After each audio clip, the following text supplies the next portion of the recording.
Joseph, ஞாபகங்கள் என்றுமே மறைவதில்லை. கடைசி மூச்சு இருக்கும் வரை அது தீராது. ஆழ்ந்த உறக்கத்திலும் கேட்டுக்கொண்டே இருக்கும் அவன் குரல். உன்னுடைய நட்சத்திரம் உதிக்கும் நேரம் இது. Capital sir. ஆமா, நான் ப்ரொடக்ஷன் மேனேஜர் மணி பேசுறேன். சாரோட டிக்கெட் கன்ஃபார்ம் ஆயிடுச்சுன்னு சொல்லுங்க. ஐயோ, அவர் இங்க இல்லையே. இல்லையா? இல்ல. எங்க போயிருக்காரு? ஜெர்மனி போயிருக்காரு. ஜெர்மனிக்கா? எப்போ? நேத்துக்கு. சொல்லவே இல்லையே. நேத்து சாயங்காலம் தான். எப்ப திரும்பி வருவாரு?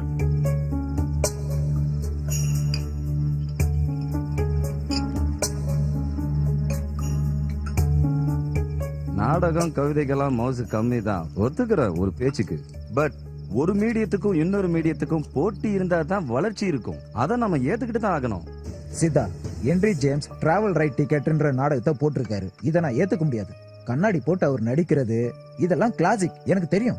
புதுசா ஒரு பையன் வந்திருக்கான், உன்னை பார்க்காம போயிருக்கான். எவ்வளவு திமிரு!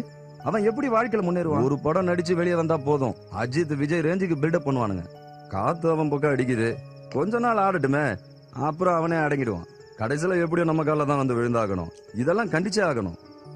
யதார்த்தத்தை கையில எடுத்த எத்தனையோ படங்கள் ஜெயிச்சிருக்கு. ஆனா இந்த கமர்ஷியல் ப்ரொடியூசர்ஸ் இதை எதிர்த்திருக்காங்க. அந்த படத்தோட கிளைமேக்ஸ் எனக்கு சுத்தமா பிடிக்கவே இல்லை. பொயட்ரில இந்த காலத்துல ஒத்து வராது, புரியுதா? அவன் ஆக்சுவலா அந்த இடத்துல செத்து போயிருக்கணும். இன்னும் ஒரு நிமிஷம் அவன் அந்த பூமியில இருந்திருந்தா கதையெல்லாம் வேஸ்ட் ஆயிருக்கும். என்ன, he has to die. அத நம்ம முடிவு பண்ண எப்படி? இங்க இந்த டாஃபோடில்ஸ் மற்றவங்களை குற்றப்படுத்துறதுக்கு தேவையான வாக்குவாதங்களுக்கும் விமர்சனங்களுக்கும் ஒரு அழகான இடம். நாம நம்மளால முடிஞ்சதை ஏதாவது செய்ய முயற்சி பண்ணுவோம். Let's be shockingly original.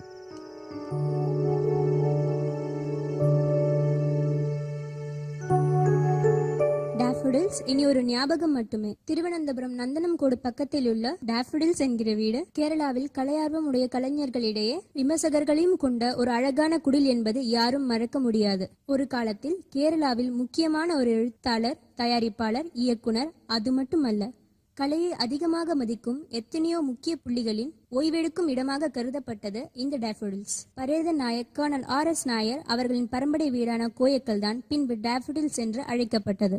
இந்த பெயரை வைத்தவர் பிரபலமான இயக்குனர் சித்தார்த்தன் என்பவர்தான். அவரின் துர்மரணத்தின் காரணம் இன்னும் என்னவென்று தெரியாமல் கேரளா போலீசார் குழம்பிக் கொண்டிருக்கிறார்கள். அந்த கோப்பு இன்னும் மூடப்படாமல் இருக்கிறது. அற்புதமான மரணம், பிரச்சனைகள் இல்லாத. பிரசாந்த், ரிலாக்ஸ்டா, relax. You are getting it wrong. அதான், இப்படி ரொம்ப ஓவர் ஆக்டிங்லாம் தேவையில்லை. இந்த டைலாக்ல இந்த அளவுக்கு ரியாக்ஷன்லாம் நமக்கு இப்ப வேண்டாம். இத நார்மலா சொன்னாலே போதும். இவர் சொல்றது எல்லாமே உங்களுக்கு புரியணும்னு ஆர்வம் இருக்கு, ஆனா புரியல. எனிவே, இன்னைக்கு இது வரைக்கும் போதும். எஸ், ஆமா, இப்ப நான் எங்க விட்டேன்? நாம பேசிக்கிட்டு இருந்தது கிஷோரோட ஃபாதர் மாதவனை பத்தியும் சித்தார்த்தன் சார் பிரியறதுக்கான காரணம் பத்தியும் எனக்கு தெரியாதுன்னு சொல்லிக்கிட்டு இருந்தேன். எனக்கு மட்டும் இல்ல, எனக்கு தெரிஞ்சு யாருக்குமே தெரியாது. சித்தார்த் சாரோட சூசைட் இத பத்தி உங்களுக்கு ஏதாவது தெரியுமா சார்? சித்தார்த்தன் சார் ஒரு அபரிதமான ஜீனியஸ் தான் என்னோட அபிப்பிராயம். அப்பா சித்தார்த்தன் அங்கிளை பத்தி நிறைய பேசியிருக்காரு. he could be dangerously impulsive. தற்கொலை பண்ணிக்கிற அளவுக்கு அப்படி ஒரு முக்கியமான காரணம் அவருக்கு இல்லைன்னு தான் எனக்கு தெரியும். ஒரு புது புரட்சியை ஏற்படுத்தணுங்கிற மாதிரி தான் வாழ்க்கையை எப்பவுமே புதுமையா வாழ்ந்துட்டு இருந்தாருன்னு தான் சொல்லணும். அப்புறம் மரணங்கிற ஒரு யாத்திரை அவரோட ஆர்வத்தை ரொம்பவே தூண்டி இருந்தது. சினிமாவிலையும் நிறைய நாவல்கள்லயும் அதை நம்ம நிறைய பார்த்துருக்கோம். இப்போ நான் எடுக்கிற இந்த நாடகம் மரணம் என்பது ஒரு அற்புதம். அப்பாவோட அலமாரியிலிருந்து தான் கிடைச்சது. பட் எனக்கு இதுல ஒரு பெரிய சந்தேகம் என்னன்னா, இது சித்தார்த் அங்கிளோட கதையா இருக்கும்னு. அப்பா இந்த மாதிரிலாம் எழுத மாட்டாரு, ஸ்கிரிப்ட்ல பேரும் கிடையாது. இத வேற யாரோட கையெழுத்து வச்சு எழுதியிருந்தாலும் ஒரிஜினலி. டாஃபோடில்ஸ் வீடு மொட்டை மாடியில் இருந்து கீழே விழுந்து இறந்து விட்டார் டைரக்டர் சித்தார்த்தன். ஆனால் அவருடைய மரணத்தை குறித்து நண்பர்கள் பலவிதமாக கூறுகிறார்கள். தற்கொலை என்று சிலர், தவறி விழுந்திருக்கலாம் என்றும், கொலை செய்யப்பட்டிருக்கலாம் என்றும் வதந்திகள். ஆனால் இந்த மரணம் இன்னும் மர்மமாகவே உள்ளது.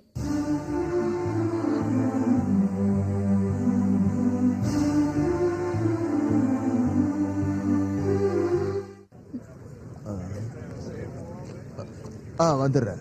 எல்லாம் ரெடியா இருக்குல்ல? கண்டிப்பா வந்துடுறேன். வருன்னு சொல்றேன்ல, அங்க வந்து எல்லாம் பேசிக்கலாம். ஒரு நிமிஷம் ஜெயச்சந்திரன். ஹலோ ஹலோ, நான் ஜெகன் பேசுறேன். ஜெகனா ஆமா, எப்படி இருக்க நல்லா இருக்கேன். நீங்க எங்க இருக்கீங்க? நான் இங்க லொகேஷன்ல மேக்கப் போட்டுட்டு இருக்கேன். என்ன விஷயம் சொல்லு. டேப்டர்ஸ்க்கு வந்திருக்கேன். யாரு வேணும் வரானா? வேணுவை தவிர மத்தவங்க எல்லாம் வந்துருவாங்க. அது சரி, எத்தனை மணிக்கு? 7 மணிக்கு. 7 மணிக்கா? வராம எப்படி? அதானே பார்த்தேன். ம். இந்த டேப்டர்ஸ்ல நிறைய கனவுகளும் சாதிக்க போறோங்கிற நம்பிக்கைகளும் தூங்கிட்டு இருக்கு. உன்னோட பேர் என்னடி? எங்களுக்குன்னு தனியா அப்படிலாம் பேரெல்லாம் ஒண்ணும் இல்ல சார். வேணும்னா உங்களோட திருப்திக்காக ஒரு பேரு சொல்றேன், ராஜி. நல்லா இருக்கா? எனக்கு அவசியம் ஒண்ணு இல்ல, சும்மா கேட்டேன் அவ்வளவுதான். மனிதன் இறந்து விட்டாலும் மனிதனுடைய ஞாபகங்கள் எப்போதும் மறைவதில்லை. அந்த ஞாபகங்கள் ஒருபோதும் அழிவதில்லை. நான் போய் ஒரு சின்ன பாட்டில் வாங்கிட்டு வந்துடுறேன். இங்க வாங்கினா உனக்கு கொஞ்சம் அதிகமா காசு கொடுக்க வேண்டியிருக்கும். அப்புறம் இன்னைக்கு என்ன அனுப்பிடுவீங்களா? ஆ? ஏன் கேக்குற? இல்ல, 2 நாள் ஆச்சே, நான் இன்னும் உங்களுக்கு போர் அடிக்கலையா? என்ன விடு, உனக்கு என்ன வேற ஏதாவது ஆள் புக் பண்ணிருக்கியா? நேற்று இரவு டேஃபடில்ஸில் சித்தார்த்தனுடைய நண்பர்கள் எல்லாம் கூடினார்கள். டேஃபடில்ஸ் இருக்கும் வரை நிறைய ஞாபகங்களும் இறந்த சித்தார்த்தின் குரல்களும் கேட்டுக்கொண்டிருப்பதாக தான் நண்பர்கள் கூறுகிறார்கள். உலகத்தை பொறுத்த வரைக்கும் அவரு இறந்திருக்கலாம். அத வீட்டுக்கு போலான்னு நினைச்சேன் இன்னைக்கு. தெரியல. அத பத்தி யோசிக்கலாம். நான் முதல்ல போய் சரக்கு வாங்கிட்டு வந்துடுறேன். அவ்வளவு அற்புதமா வேலை வாங்கி அவரை ஒரு சிறந்த நடிகரா அங்கீகாரம் பண்ணக்கூடிய அளவுல வேலை வாங்கக்கூடிய அருமையான டைரக்டர். அவருடைய பல படங்கள் பிலிம் ஃபெஸ்டிவல்ல கலந்துகிட்டு பல விருதுகள் வாங்கியிருக்கு. வர்த்தக ரீதியாகவும் பல படங்கள் வெற்றி பெற்றிருக்கு. So friends, at last it is finalized. Daffodils இடிச்சிட்டு அங்க நாம ஒரு நியூ ப்ராஜெக்ட் ஸ்டார்ட் பண்ண போறோம். அதுக்கான சட்ட சிக்கல்கள் எல்லாத்தையும் கிளியர் பண்ணியாச்சு. அந்த கட்டடத்தை மறக்க கூடாதுங்கிறதுக்காக நாம உருவாக்க போற பிளாட்ஸுக்கு டேஃபடில்ஸ் அவென்யூன்னு பேர் வைக்க management முடிவெடுத்திருக்கு. Our work schedule is going to start on 15th September. That's all for now.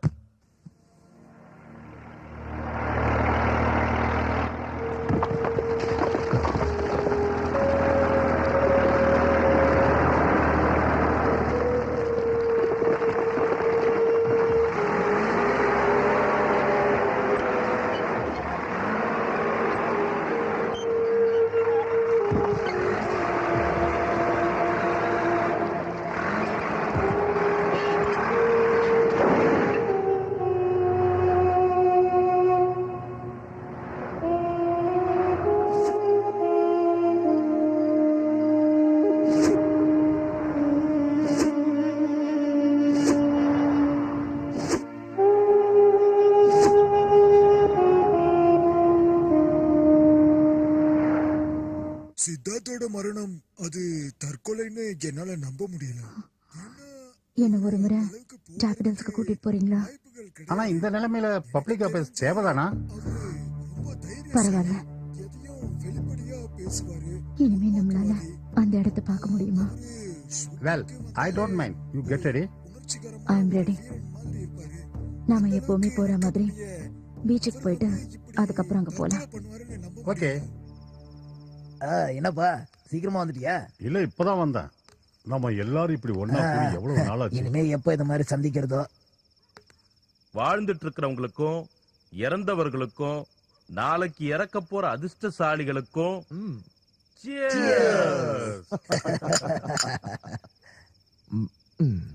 வெறும் 2 நாள் தான் இருக்கும். உழவர்கங்கள திரைக்கதைய சித்த இங்கதான் உட்கார்ந்து எழுதுனா. அன்னைக்கு கஞ்சாவோட சப்ளை பாபு கையில. இங்க இருந்து கொஞ்ச தூரம் போனா பாபுக்கு ஒரு இடம் இருக்கு. ஸ்டாக் அங்கதான் வச்சிருப்பான். வெள்ளிக்கிழமையானா போதும், நேரா அந்த இடத்துக்கு போயிடுவான். கரெக்டா சரக்கை எடுத்துட்டு வந்துடுவா. அத யாருக்கும் தெரியாம டிக்கிக்குள்ள வச்சு இங்க எடுத்துட்டு வருவான் பாரு, அது பாபுவால தான் முடியும். இது எல்லாம் சித்தனோட வேலைதான். அடிக்கடி கடவுள சித்த வருவான், சாப்பாடு கேட்பான், நல்ல சிரிப்பான், அப்புறம் வருத்தப்படுவான். நான் ரொம்ப ஆசைப்பட்டுதான் உங்க எல்லாரையும் விட்டுட்டு இங்க வந்தேன். ஆனா ஆனா இப்ப ஏன்டா வந்தோன்லாம் இருக்குன்னு சொல்லுவான். மாதவனுக்கு ஒரு பையன் இருந்தான்ல, அவன் இப்ப என்ன பண்றான்லாம் கேட்பான். ஒருவேளை இதெல்லாம் பிரம்மையா இருக்கலாம். நான் எடுத்த படங்கள்ல சித்தனோட படத்துக்கு சில வித்தியாசங்கள் இருக்கு. ஏதோ ஒரு டெப்த் அவன் படங்கள்ல மட்டும். நாம எடுக்கிற இந்த கமர்ஷியல் படங்களை எல்லாம் விட கொஞ்சம் வித்தியாசம். அவரது எப்பயுமே வித்தியாசமா தான் இருக்கும். But you was very abnormal. ஐயா, என்னை பொறுத்த வரைக்கும் எல்லாம் அவரோட ஒரு ஸ்டைல் தான். He was the stylish the showman. வண்டுகள்லாம் சேர்ந்துக்கிட்டு ஒரே தோட்டத்துக்குலாம் சுத்திட்டு இருக்குன்னா சும்மாவா யோசி. அவன் மேல இந்த அளவுக்கு பொறாம இருக்குன்னா இந்த ஒரு விஷயத்துல தானே. இவன் பல லெக் பீஸா பார்த்தவன். அதெல்லாத்தையும் விடுங்க, அடுத்த ரவுண்ட் போடவா? சரி சரி, சரக்கு அதிகமா ஊத்து, தண்ணிய கம்மியா ஊத்து. இல்ல சோடா இருக்கா? இப்போ சோடா இல்லாம எப்படி? சரி சரி, யார் சோடாக்கு போயிருக்கா? இல்லன்னா நாமளே போலாம்பா. எல்லாரும் பார்த்து ஜாக்கிரதையா வாங்க, கால் தடிக்க விழுந்துட போறீங்க. விழற அளவுக்கு இங்க பல்லெல்லாம் ஒன்றும் கிடையாது, நமக்கு தெரியாத.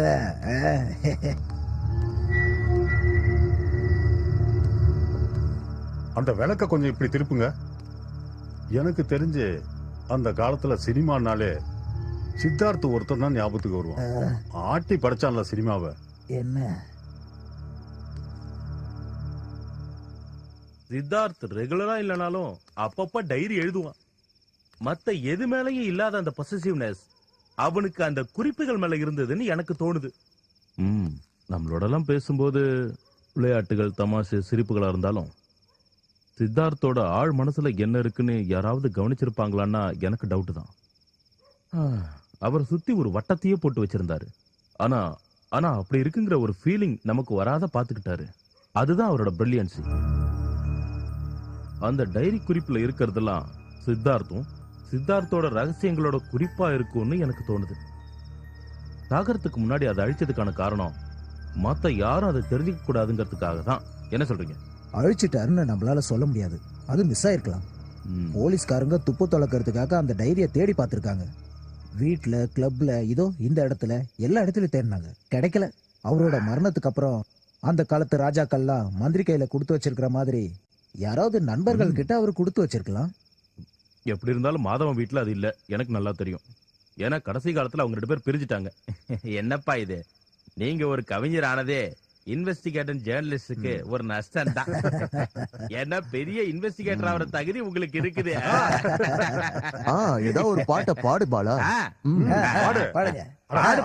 பாடு பாலா ப்ளீஸ். ஜோசப், ஞாபகங்கள் என்றுமே மறைவதில்லை. கடைசி மூச்சு இருக்கும் வரை அது தீராது. ஆழ்ந்த உறக்கத்திலும் கேட்டுக்கொண்டே இருக்கும் அவன் குரல். உன்னுடைய நட்சத்திரம் உதிக்கும் நேரம் இது.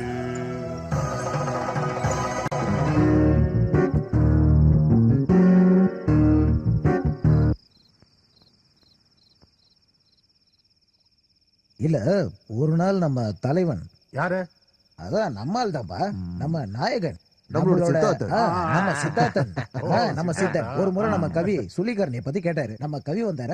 எந்த கவி? சொல்லியா? நம்ம சொல்லி கவிதான். வரலையா? வரலையே. நீங்க எங்க இருந்து வரீங்க? நான் அப்படியே ஸ்பாட்ல இருந்து வந்துட்டேன். ஐயோ பாவம்.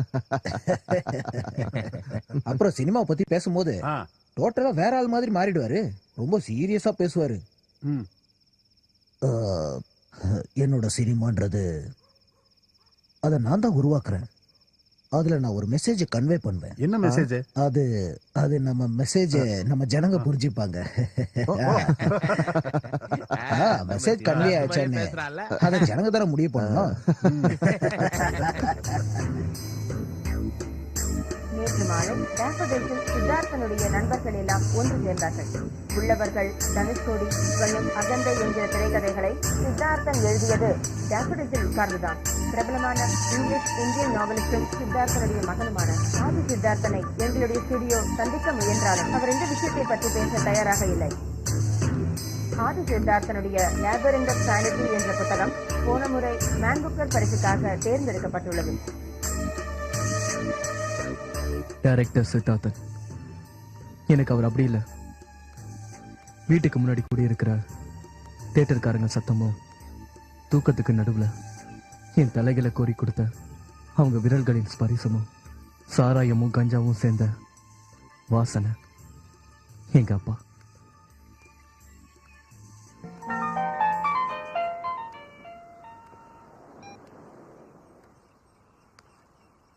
எங்க இருக்க? என்ன பார்க்க வரதுக்கு உனக்கு எதுக்கு பத்மா லக்கேஜ்லாம்? Travel light. இங்க துணிக்கெல்லாம் வேலையே இல்லை. உங்களை மாத்தவே முடியாது. எப்ப பார்த்தாலும் அதே நினைப்புதானா? அதெல்லாம் விடு, சீக்கிரம் வா. ஓகே.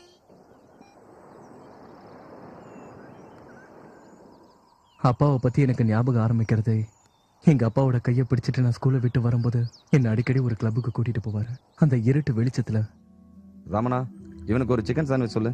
குடிக்க என்னப்பா வேணும் உனக்கு? இங்க லெமன் ஜூஸ் கிடைக்குமா? அதெல்லாம் உனக்கு இங்க கிடைக்காது. ஓல்டு மங்க் ரம்பு வேணுமா உனக்கு? அது கசப்பா இருக்காது. வேணும்னா சக்கரை போட்டுக்கோ. சில்லுன்னு ஒரு கூல் ட்ரிங்க்ஸ் கொடு. இப்ப எந்த கிளாஸ் நீ? எந்த கிளாஸ்பா? 6th 7th? 6th தான். அப்போ உனக்கு தெரியாதுன்ற. எனக்கு தெரியும் 6வதா 7வதா கன்ஃபியூஷன் தான். ஓஹோ. அதான் நடுநடுல இது மாதிரி மாத்தி சொல்லிடுவேன். அப்பாக்கு ரொம்ப ஞாபகம் மறதி. That's my boy. இங்க பாருங்க மாதவன், இவனுக்கு ஆதினி ஏன் பேர் வச்சேன்னு நான் உங்ககிட்ட சொல்லியே ஆகணும்.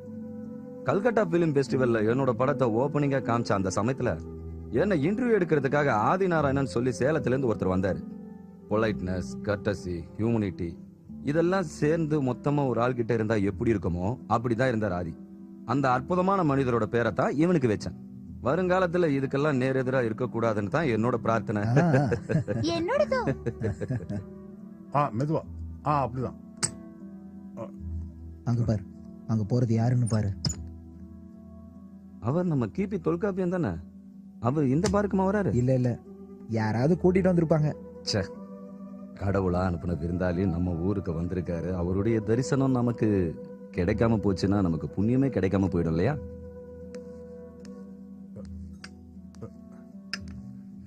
நான் பார்த்தேன், ஏதோ சீரியஸ் டிஸ்கஷன் இருக்குன்னு தான் நான் அந்த பக்கம் வரவே இல்லை. பாருக்குள்ள என்ன சீரியஸ் டிஸ்கஷன் இருக்க போகுது? நாம பார்த்து எவ்வளவு நாள் ஆச்சு? என் ஞாபகம் சரியா இருந்தா கொச்சின்ல ஒரு ஓல்கா பார்ல என் கண்ணில் படாம ஒளிஞ்சுக்கிட்டு கிச்சன் பக்கமா ஓடி போயிட்டீங்க. அங்கதான் நான் உன்னை கடைசியா பார்த்தேன். எப்படி தெரிஞ்சுக்கிட்டீங்க நான் உங்களை அடிக்கத்தான் தேடிக்கிட்டு இருக்கேன்னு? ஏதோ ஒரு சின்ன பத்திரிகை ஆபீஸ் நடத்துற ஆளு தான் சார். நான் உங்களுக்கு தான் எல்லாம் தெரியுமே. சின்ன பத்திரிகையா? அதெல்லாம் காதுல பூ வச்சுக்கிட்ட போய் சொல்லு, நம்புவான். நான் அப்படி இல்ல. எனக்கு இந்த அளவுக்கு கோவம் வரதுக்கு காரணம் என்னன்னு உனக்கு தெரியும்ல? தெரியும். ஆனா உண்மையை சொல்றேன் சார், எனக்கு தெரியாம தான் அவங்க எல்லாரும் அந்த படத்தை பத்தி ரொம்ப மோசமா விமர்சனம் பண்ணாங்க சார். ஐயோ, உன் பத்திரிகையில வர கவர் ஸ்டோரியை கூட படிக்க நேரம் இல்லாத ராமநாத கோயங்கா, உனக்கு தெரியுமா சேது தன் சொந்த வீட்டை கூட அடமானம் வச்சு எடுத்த படம் அது. ரொம்ப அற்புதமான படம். படத்தோட பிரிவு பார்த்துட்டு வெளியே வந்து இந்த மாதிரி ஒரு மோசமான படத்தை நான் பார்த்தது இல்லைன்னு கேவலமா பேசாம நீ உன் பேராசைனால அந்த நல்ல படத்தை தப்பு தப்பா எழுதி கிழிச்சதுக்கான காரணமும் எனக்கு தெரியும். சித்தார்த், சாரி, தப்பு நடந்துருச்சு. ஏதோ திடீர்னு வந்த கோபத்துல சேது என்னை பத்தி தப்பு தப்பா பேசலாம். அந்த கோபத்துல நான் ஏதோ கண்ணா பின்னான்னு எழுதிட்டேன். சாரிப்பா. கொஞ்சம் கூட நன்றி விசுவாசம் இல்லாம உன் இஷ்டத்துக்கு தப்பா எழுதுனதுக்கு முன்னாடி ஒரு விஷயம் நீ யோசிச்சிருக்கணும். அந்த சேதுவோட பைசால எத்தனையோ ராத்திரி நீ தண்ணி அடிச்சதை கூட நீ மறந்துடலாம். ஆனா உன் பையனை ஒரு லாரி இடிச்சு அவன் மண்டையில அடிபட்டு ஹாஸ்பிட்டல்ல கிடந்தப்ப ராத்திரியோட ராத்திரியா அங்க வந்து ரத்தம் வேணுமா, பணம் வேணுமா, என்ன வேணுமோன்னு வாரி வாரி இறைச்சானே. உன் பையனை மனுஷனாக்கி திருப்பி உன் கையில தந்தவன் அவன். எனக்கு தெரியும். உன்னை அவனுக்கு ரொம்ப பிடிக்கும். அவன் போட்ட பிச்சை தான் நீ.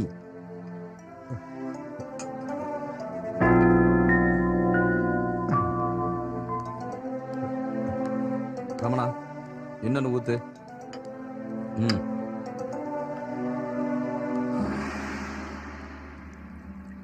அடுத்த வருஷம் இவனை ரிஷி வேலைக்கு அனுப்புவேன். ஜெயகிருஷ்ணமூர்த்தியோடது. அதுக்கப்புறம் ஸ்டான்ஃபோர்ட். இவன் சுதந்திரமா பெரிய ஆளா வரணும். செல்லம், நாக்க நிட்றா. இத வேற யாரும் அவனுக்கு கத்து கொடுக்க வேண்டாம். இவனுக்கு அக்ஷராபியாசம் பண்ண கூட என்னால முடியல. Be a holy drinker, my adorable Leo. சுதந்திரமா யாருக்கும் பயப்படாம உன் வாழ்க்கையை அனுபவி. அப்பான்ற நினைவுகளையும் தாண்டி சித்தார்த்தன்ற கதாபாத்திரத்துல எனக்கு ஒரு அவ்வளவு நம்பிக்கை. அதுக்கப்புறமா தான் அப்பாவுடைய வாழ்க்கையை ஒரு நாவலா மாத்தணுங்கிற ஆசையே எனக்கு வந்துச்சு. தனிமையில் இனிமை காணும் என் கணவரே, என் வணக்கங்கள். தடங்களுக்கு வருந்துகிறேன். நீ சுவாதி நட்சத்திரம் இல்லையா? அதான் உன்னை பார்த்ததோ கடல் அலைகள்லாம் திடீர்னு பொங்கிடுச்சு. ஐ எம் சாரி, உங்க நட்சத்திரம் என்னன்னு நான் மறந்தே போயிட்டேன். அதுவும் இல்லாம எனக்கு சினிமா டயலாக் எல்லாம் பேச வராது. என்ன கதாசிரியரே, கதெல்லாம் முடிஞ்சிருச்சா? ஒரு வரி கூட விடாம எல்லாத்தையும் முடிச்சிட்டேன். நீ என் பக்கத்துல இருந்தா ஒரு வேலையும் நடக்காதுங்கிறதுக்காக தான் உன்னை அங்கேயே விட்டுட்டு நான் இங்க தனியா வந்தேன். Hi Julia. Hi Adi.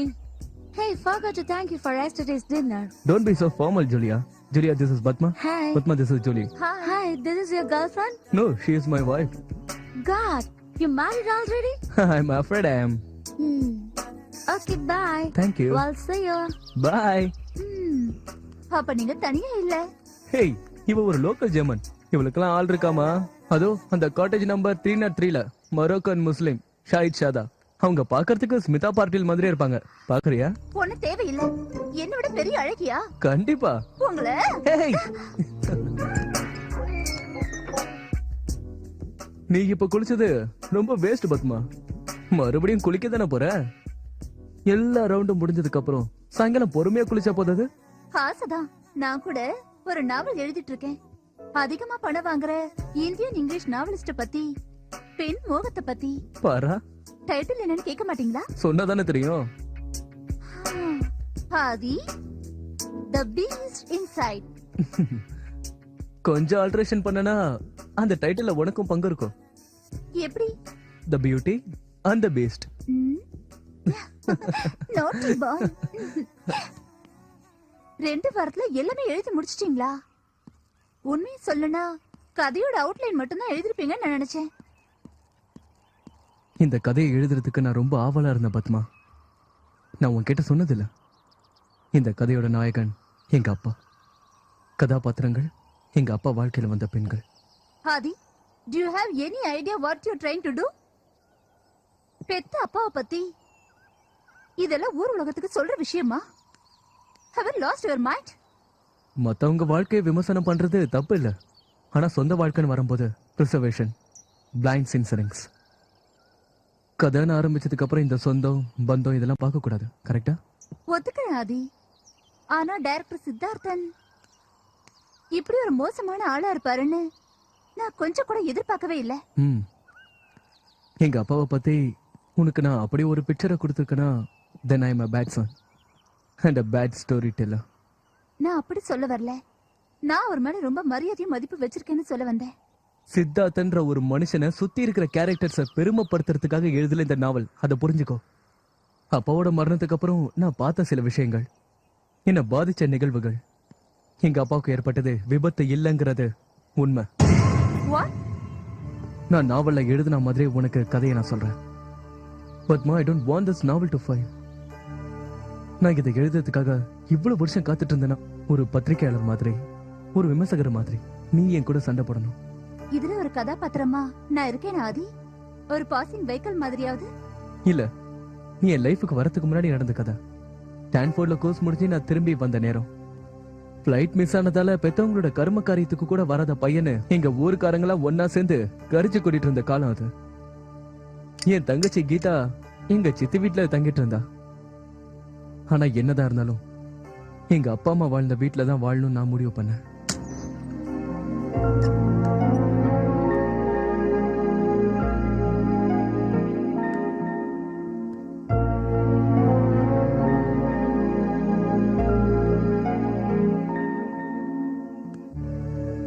பப்பரண்ண, என்ன இந்த ரூம் கிளீன் பண்றதே கிடையாதா? பண்ணுவோம் தம்பி, வாரத்துக்கு ஒரு நாள் பெருக்கி சுத்தம் பண்ணுவோம். இந்த பொட்டில என்ன இருக்கு? அடடா, நான் எப்பவும் நினைச்சிட்டு இருப்பேன் இந்த பழைய பேப்பர்காரன் வந்தா போடலாம்னு. அதுல தேவையில்லாததோ ஒரு பழைய டைரி மட்டும் தான் இருக்கு. குடுங்க தம்பி, நான் வெளியே வைக்கிறேன். இல்ல வேணாம் வேணாம், இங்கே இருக்கட்டும், நானே பாத்துக்கிறேன். நீங்க இந்த ரூம்ல தான் தங்க போறீங்களா தம்பி? அந்த ஜன்னலை கொஞ்சம் தரங்க. அப்படியே ஒரு ஸ்கிரீனும் போட்டுருங்க. சரி. தஸ் விதானியா, குட் பை. இதை சொன்னது லெட்டிஷியா இவானோவினா. செயின்ட் பீட்டர்ஸ்பர்க்ல ஏதோ ஒரு ரூட்டுக்கு பின்னாடி இருள் மறைவில் எனக்கு அன்பை காட்டினவர்.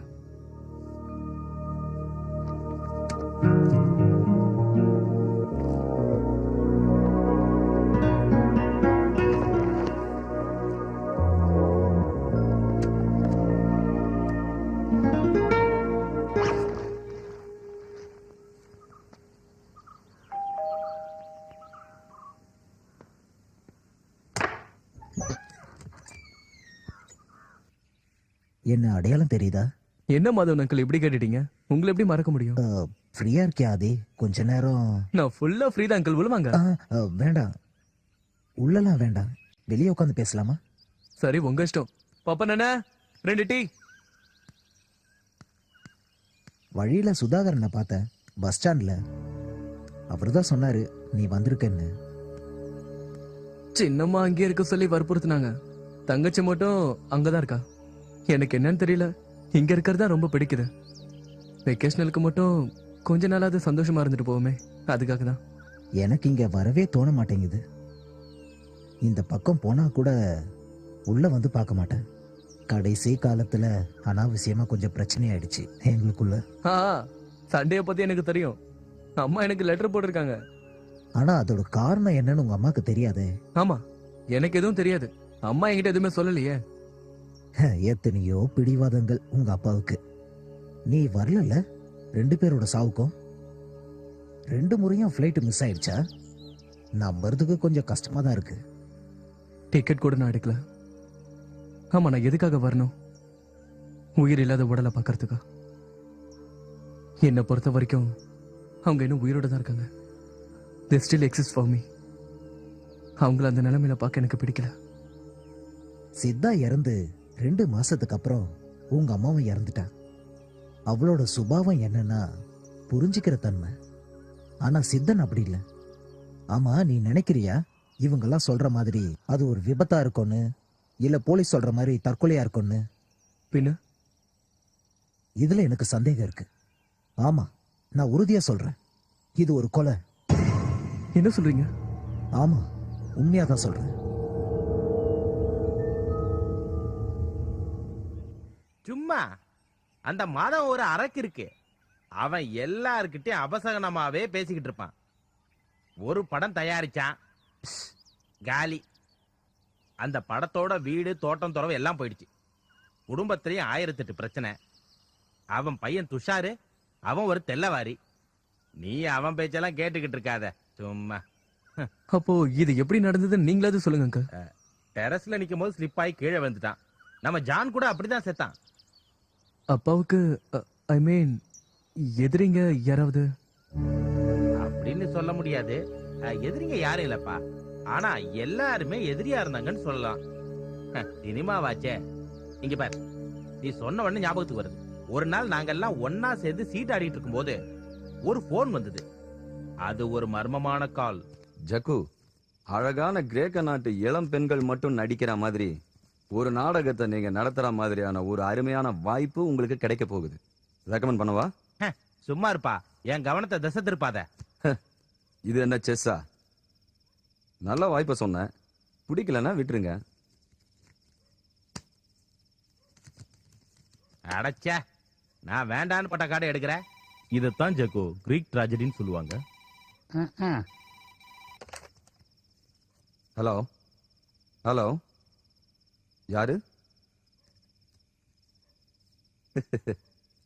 நண்பா, முதல்ல நீங்க ஒரு விஷயத்த முடிவு பண்ணுங்க. என்ன கொல்றதா உத்தேசமா இல்ல கை காலை எடுக்கிறதா உத்தேசமா? இது 2மே நடக்காதுப்பா. அப்புறம் எனக்கு ஒரு சின்ன ஆசை, என்னுடைய ஒரு கை காலை மட்டும் எடுங்களேன். கொஞ்ச நாளைக்காவது அடங்கி ஒடுங்கி வாழணும்னு ஒரு சின்ன ஆசை தான். எப்படி, இப்பவே வரீங்களா இல்ல உங்க இஷ்டத்துக்கு கொஞ்ச நாள் கழிச்சு திடுதிப்புன்னு வந்து நிப்பீங்களா? எப்படி இருந்தாலும் என்ன யோசிச்சுட்டு போன் பண்ணுங்க.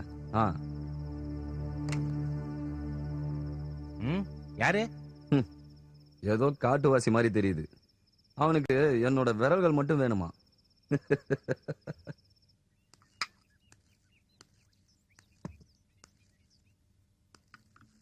Sir, I am done for the day. ஓகேமா. See Adi, I am surprised. இந்த கேஸை பொறுத்த வரைக்கும் நிறைய போலீஸ்காரங்க புரட்டி எடுத்திருக்காங்க. ஆனா சர்வீஸ்ல இருந்து வெளியில வந்ததுக்கு அப்புறமும் என்ன தேடி வந்ததுக்கான காரணம் என்ன? என்னை பொறுத்த வரைக்கும் அந்த கேஸ்ல நேர்மையாவும் உண்மையாவும் உழைச்சது நீங்க மட்டும்தான். அதான் உங்ககிட்டயே கேட்கலன்னு நான் இங்க வந்திருக்கேன். கரெக்டா? I like that. You know something? நான் ஐபிஎஸ் எழுதி பாஸ் பண்ணனான்னு இன்னும் நிறைய பேருக்கு சந்தேகம் இருக்கு. என்னோட இந்த முகமும் உடல் வாகும் இந்த மாதிரி கேனத்தனமா பேசுறதுனால என்ன பத்தின ரூடான கமெண்ட்டை மக்கள் கிட்ட பரப்பி விடுறாங்க. இந்த தூண்டி விடுறவங்க யார் சார்? எல்லாம் என்ன சுத்தி இருக்கிறவங்க தான். போலீஸ் கிளப் கூட்டம், மெட்ராஸ் ஆய் கிளப், பார்மெக்ஸ். நான் ஒரு குரூப்ல இருந்து குட் நைட் சொல்லிட்டு வெளியே வந்த உடனே என்ன பத்தின குறை குத்தம் சொல்றதா இவங்களோட வேலையே. எக்ஸ்பெஷலி நாயர்ஸ். சாரி, நீங்க நாயரான்னு எனக்கு தெரியல. திலகர் சார். அப்படி தப்பா பேசுறவங்க நிறைய பேர் இருக்கலாம். As well as I know உங்களை பாராட்டுறவங்களும் இருக்கதான் சார் செய்யறாங்க. அது மட்டும் இல்ல, வன்முறையை யூஸ் பண்ணாம குற்றவாளிகளோட மனநிலையை புரிஞ்சுக்கிட்டு விசாரணை பண்ற உங்க ஸ்டைல், அதை ஃபாலோ பண்ணணும்னு நினைக்கிற யங் போலீஸ் ஆபீசர் நிறைய பேர் எனக்கு தெரியும் சார். அவங்களதான் உங்களை போய் பார்க்க சொல்லி என்னை தூண்டி விட்டாங்க. அப்பாவோட கொலைகேஸ்ல எஃப்ஐஆர் கூட ஃபைல் பண்ணாம நீங்க எல்லாத்தையும் துப்பு தொலைக்கினதை நான் கேள்விப்பட்டிருக்கேன் sir. So you have done your paperwork. Quite impression. சித்தார்த்தனோட மரணம் ஒரு விபத்தோ தற்கொலையோ கிடையாதுன்னு என்னால 100% உத்தரவாதம் தர முடியும். விபத்து கிடையாதுன்னு நான் சொல்றதுக்கான காரணம் அந்த டெரஸ்ல உள்ள வாலோட ஹைட்டை வச்சுதா, அப்புறம் அதோட திக்னஸ். சித்தார்த்தன் மாதிரி குண்டான ஆட்க அதுல ஏறி நிக்க வாய்ப்பே இல்ல. சோ ஸ்லிப் ஆகி கீழே விழுந்திருப்பாராங்கிற கொஸ்டினுக்கே இடம் இல்ல. தென் பாசிபிலிட்டி ஆஃப் சூசைட். 2 அடுக்குமாடி கட்டடத்துல இருந்து கீழே விழுந்தா சாவணும்னு ஒன்னும் அவசியம் இல்ல. கையும் காலும் உடைஞ்சு போயிருக்கலாம். அப்படி இல்லைன்னா மேக்சிமம் ஒரு பேரலைசிஸ். சில சமயங்கள்ல மரணமும் ஏற்படலாம். சாகணும்னு முடிவெடுக்கிற ஒருத்தன் அந்த ரிஸ்க் எடுக்க மாட்டான். வேற நிறைய ஈஸியான மெத்தட்ஸ் இருக்கு இல்லையா? So I am very much confident that it was a murder. யாரோ தள்ளி விட்டுருக்காங்க. உங்க அப்பாவோட எலும்பு முறிஞ்சிருந்தது. Possibility of a couple. ஆனா ரிப்போர்ட் படி பார்க்கும்போது விபத்து ஏற்பட்டதுனால பொசிஷன் மாறக்கூடிய வாய்ப்பு இருக்குதுன்னு சொல்லியிருக்காங்க. But I won't accept this. உங்க அப்பாவை முதல்ல பரிசோதனை பண்ண டாக்டர் எனக்கு கிளியரா சொன்னாரு அவரோட எலும்பு முறிஞ்சிருக்குன்னு. அது ஒரு மர்டர் தான் நிரூபிக்க என்னால முடியல. Lack of evidence. நாங்க சஸ்பெக்ட் பண்ண யாருக்கிட்டையும் உங்க அப்பாவை கொலை பண்ணதுக்கான ஆதாரம் எங்களுக்கு போதுமான அளவுக்கு இதுவரை கிடைக்கல. சார், நீங்க யார் மேல சந்தேகப்பட்டீங்கன்னு கொஞ்சம். அப்படியெல்லாம் இல்ல. சில சந்தேகங்கள் உங்க அப்பாவோட நண்பர்கள், எஸ்பெஷலி மாதவன், அவங்களுக்குள்ள ஏதோ ஒரு பிரச்சனை இருந்திருக்கு. அப்புறம் ஒரு ப்ரொடியூசர் சிவராம், தென் ஒரு லோக்கல் பொறுக்கி புறம்போக்கு, ஐ ஃபர்காட் ஹிஸ் நேம். அப்புறம் குமரன் காலனில இருந்த ஒருத்தன். But they var all proved innocent. பார்க்க ஹீரோ மாதிரி இருக்க 4 ஸ்டில் எடுத்து வச்சுக்கிறேன். எவ்வளவு வேணா எடுத்துக்கோங்க. எனக்கு ஒண்ணு மட்டும் சொல்லுங்க, அப்பாவுடைய complete details, extra curricular activities. என்ன தம்பி, நீ ஒரு அபுதா பச்சரா? ஒரு ஸ்டில் எடுத்ததுக்கு இத்தனை கேள்வியா? நடந்து முடிஞ்சதெல்லாம் அப்பப்பவே மறந்துடணும். யாரு நீங்க மறக்கிற ஆளுங்களா? டெய்லியும் கேக்குற கிசுகிஸ் எல்லாம் ஒண்ணு விடாம டைரியில எழுதி வைக்கிறீங்கல்ல? அது என்னோட ஹேபிட். இது வரைக்கும் நான் யாரையும் படிக்க விட்டதில்ல. எத்தனையோ பத்திரிக்கைக்காரங்க காசு கொடுத்து அதை வாங்கிக்கிறேன்னு கேட்டாங்க. நான் தர முடியாதுன்னு சொல்லிட்டேன். சாகருக்கு முன்னாடி அதை எரிச்சிட்டு தான் சாவேன். என்ன அங்கிள், நீங்களே எப்படி சொன்னா எப்படி? நான் என்ன பத்திரிக்கையாளனா சொல்லுங்க? கூட பழகுறவங்களுக்காக என்ன நான் மாத்திக்க முடியாதுப்பா. இப்ப என்ன சொல்ற ஆதி? நான் தான் வரும்போதே உங்ககிட்ட சொன்னல, இங்க வந்தா ஒரு பிரயோஜனமா இல்லைன்னு.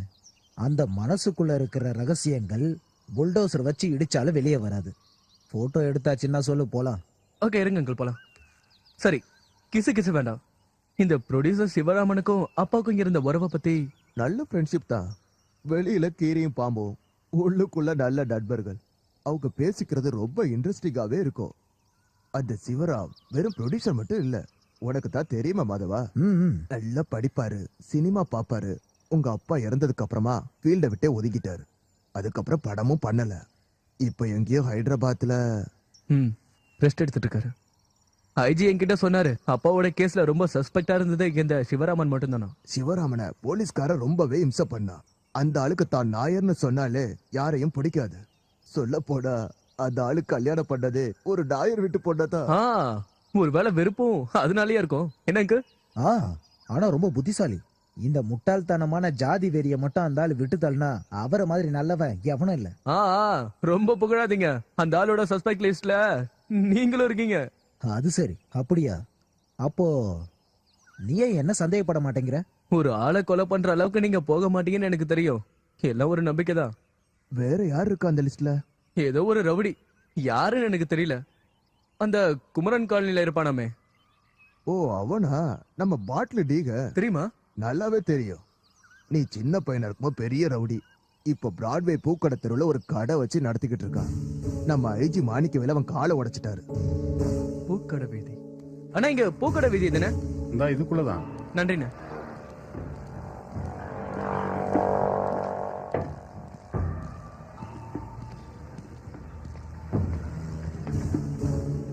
இங்க அசன் எங்க இருக்காரு? யார் வீடு? அசன் கடை நம்ம நொண்டி அசனா? நேரா போய் பீச்சாங்கை பக்கம் திரும்பினா 4வது கடை. எதுக்கு சார்? ஏற்கனவே போலீஸ்ல நிறைய வாங்கியாச்சு. ஒரு காலை வேற உடைச்சு விட்டுட்டாங்க. இதுக்கு மேல போலீஸ்ல வந்து நானு அதுக்காக இல்ல, சும்மா தெரிஞ்சுக்கதான். என்ன நம்புங்க. உங்க மேல நம்பிக்கை இல்லாம இல்ல, ஆனா இந்த கேஸ்ல என்ன விடுதலை பண்ணிட்டாங்க. மறுபடியும் ஒரு வாய்ப்பு வந்தது, ஆனா நான் வேண்டான்னு விட்டுட்டேன். கால் உடைஞ்சதுக்கு அப்புறம் ஓட முடியாது பாருங்க. வாய்ப்பு கொடுத்தது யாருன்னு தெரியுமா? அவ்வளவு கூட ஞாபகம் இருக்காதா என்ன? சார் தான் அந்த காலத்துல ரொம்ப ஃபேமஸ் ஆச்சே. அவன் ஒரு சரியான கஞ்ச பிஸ்னாரி. அவரோட படத்தெல்லாம் நடிச்சிருக்கான். புது படத்துக்கு பேர் வச்சாச்சு, அழைக்காத விருந்தாளிகள். சோமனோட 2வது மனைவி கேரக்டருக்கு நாளைக்கு ஒரு பொண்ணு வரா. கேரளாவை சேர்ந்த ஹைதா. ச்சே, என்ன பேர் இது? ஹைதாவோட பேரை மாத்தணும். இந்த பேர் மாத்துறதே ஒரு பொழப்பா போச்சு. அந்த பேர் ரொம்ப ராசியா இருக்கணும்ன்றது முக்கியம் இல்லையா? உங்க பேர் என்ன சொன்னீங்க? ஐதா. ஹைதாவுக்கு கிளாசிக்கல் டான்ஸ் தெரியுமா? அடங்க அப்புறம் என்ன கேள்வி இது? தெரியுமாவா? எங்க பொழப்பே அதானே. சரி போட்டு இருக்கன்னு சொல்லிடுறேன். இவ ஸ்கூலுக்கே போகலனாலும் கூட ஸ்கூல்ல இருக்கிற வாய்த்தருக்கு வந்து இவளை கூட்டு போவாங்கன்னா பாத்துக்காங்களேன். இவ மட்டும் டான்ஸ் ஆடினா ஸ்கூலுக்கே லீவ் விட்டுட்டு ஆன்னு வாயை பொழந்துட்டு ரசிப்பாங்கன்னு சொன்னா நீங்க நம்புவீங்களா? ஆனா அதுதான் உண்மை. அது மட்டும் இல்ல, எல்லாத்தையும் முதல் பிரைஸ் வாங்கியிருக்கா. என் செல்லமே தங்கமே சாரு அஜய் குஜெல்லாம் காட்டுமா. இப்ப வேண்டாம், அப்புறம் பாத்துக்கலாம். அது இருக்கட்டும், ஆனா இந்த பேர் மட்டும் எனக்கு மாத்திக்கலாம், நல்லா மாத்திக்கலாம். எல்லாம் நம்ம இஷ்டம் தான். லாங்குவேஜுக்கு தகுந்த மாதிரி ஒரு பேரை சொல்ற கேட்டுக்கங்க. லட்சாவதி. எப்படி இருக்கு சார் பேரு? அற்புதமா இருக்கு. நான் அப்பவே சொல்றேன். நீங்க ரூமுக்கு போங்க, நாளைக்கு லொகேஷன்ல பாக்கலாம். வரேங்க, வரேன். அப்புறம் சார், நாங்க உங்க ரூமுக்கு பக்கத்துலயே தான் இருப்போம், எங்கேயும் போக மாட்டோம்.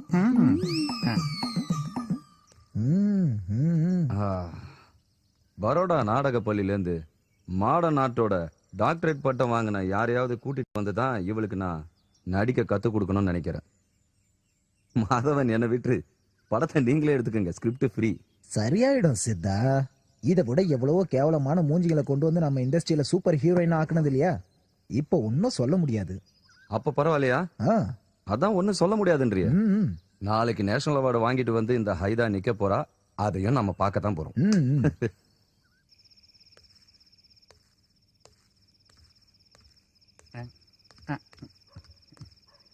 Sir sir sir sir sir ஒரு நிமிஷம். நீங்க இந்த ரூம்ல தான் படுக்கணுமா என்ன? என்னது? இல்ல, இந்த ரூம்ல தான் படுத்தாகணும் கட்டாயமா என்ன? என் ரூம்ல வேணா படுத்துக்காங்களேன், நான் வெளியில படுத்துக்கிறேன். அங்க உங்களுக்கு நல்ல வசதியா இருக்கும். என் தங்கச்சி உங்களை நல்லா கவனிச்சுக்குவா. இந்தாங்க சாவி. நீ அவளுக்கு யாருன்னு சொன்ன? அண்ணன். அண்ணனா? சொல்லிக்கிறதுக்கு தான் அண்ணன். ஆனா உன்ன மாதிரி ஆளுக்கெல்லாம் ஒரு பேர் இருக்கு, அதை நினைச்சு பார்த்த சிரிப்பு வந்தது. ஆட என்ன சார், இப்ப பேசுறதுதான் முக்கியமா. போய் சொல்லி பாருங்க. போங்க சார். அட போங்கன்னு சொல்றல. என்னடா சொன்ன? டேய், எனக்கு தோணணும். என்ன வற்புறுத்தலாம் நினைக்காத, புரிஞ்சுதா? போடா. பெரிய யோகிய மாதிரி நீங்க பேச வேண்டாம். எங்களுக்கு எல்லாமே தெரியும். பொண்ணு நான் நீங்க மூழ்கி முத்து எடுப்பீங்க. என்னடா சொன்ன?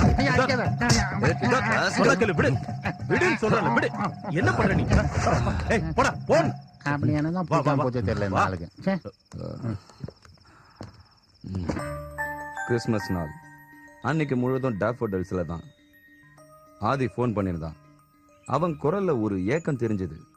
ஆனா இன்னைக்கு ஹை பாயிண்ட் அந்த டெலிபோன் கால் தான். அந்த வாய்ஸ என்னால மறக்கவே முடியாது.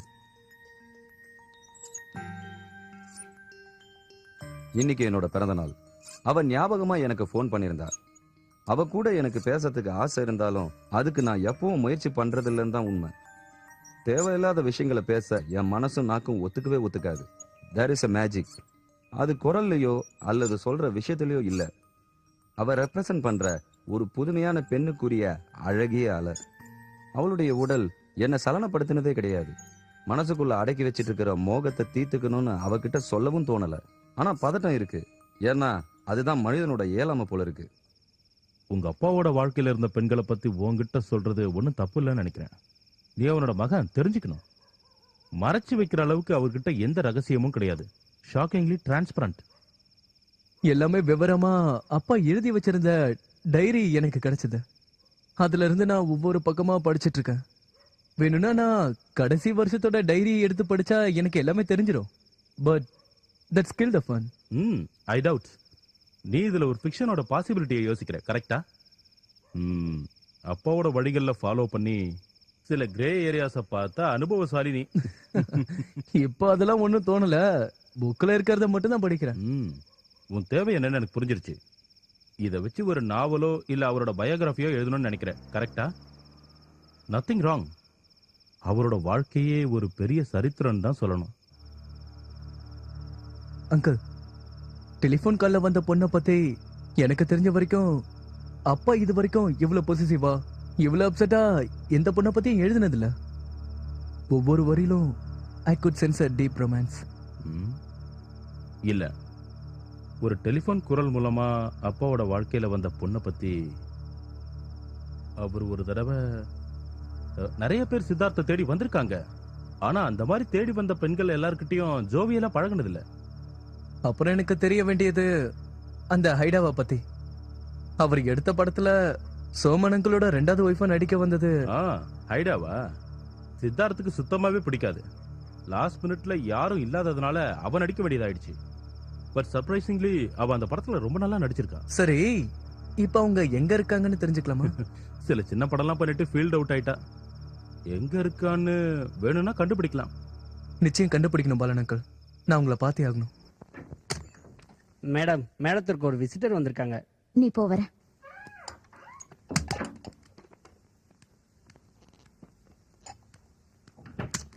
அந்த ராத்திரி பத்தி நினைச்சாலே எனக்கு கோவம் வருது. யாரும் பண்ணாத பெரிய தப்ப என்ன பண்ணிட்டாரு எங்க அண்ணன்? ஊர்ல எங்க அந்த மாதிரி நடக்காம இருக்கு? இல்ல அந்த மாதிரி சொல்றதுக்கு அந்த சித்தா பெரிய யோகினா இருக்கணும். அந்த மாதிரி எதுவும் இல்ல. அப்புறம் அவனுக்கு என் மேல சின்ன மோகம் இருந்தது. ஆனா எங்க அண்ணன் நேரடியா கேட்ட உடனே அவருக்கு கொஞ்சம் அசிங்கமாயிடுச்சு. அதுக்கப்புறம் நைஸா நானே அவரை டீல் பண்ணிட்டேன். அண்ணன் சொல்றீங்களே, அவரு நிஜமாவே உங்க அண்ணனா? அப்படின்னு சொல்லிப்போம். மாமா பையன். அப்புறம் நீங்க பத்திரிகை எழுதும் போது இன்னொரு விஷயமும் எழுதணும். என்ன அதுக்கப்புறம் எந்த படத்துக்குமே கூப்பிடல. வெறுப்பு. நான் கிடைக்கலங்கிற வெறுப்பு. எழுதுறேன், விலாவரியா எழுதுறேன். ஆமா, உங்க அண்ணன் இப்ப எங்க இருக்காரு? அண்ணனா செத்து போயிட்டாரு. அந்த படம் ரிலீஸ் அன்னைக்குதான் நல்ல மழை பெஞ்சிட்டு இருந்தது. இடி விழுந்து செத்து போயிட்டாரு. அவர் மட்டும் உயிரோட இருந்திருந்தா இன்னைக்கு நான் எங்கேயோ இருந்திருப்பேன். இப்ப மட்டும் என்ன கெட்டு போச்சு? நீங்க பெரிய ஆளா வரலாம். பிடிவாதமாக பெய்து கொண்டிருந்த ஒரு செப்டம்பர் மழையின் இரவு, நனைந்து கொண்டு ஒரு பூனைக்குட்டியை போல் அவன் டேஃபடல்ஸ் முன்னால் கையேந்தி நின்றான். புயலுக்கு நடுவே ஒரு அழகான தென்றலை போல கனிவான இசையுடன் என் மனதை தொட்டவன் இந்த சோஃபி. அவன்தான் என்னுடைய புதிய சினிமாவின் இசையமைப்பாளன்.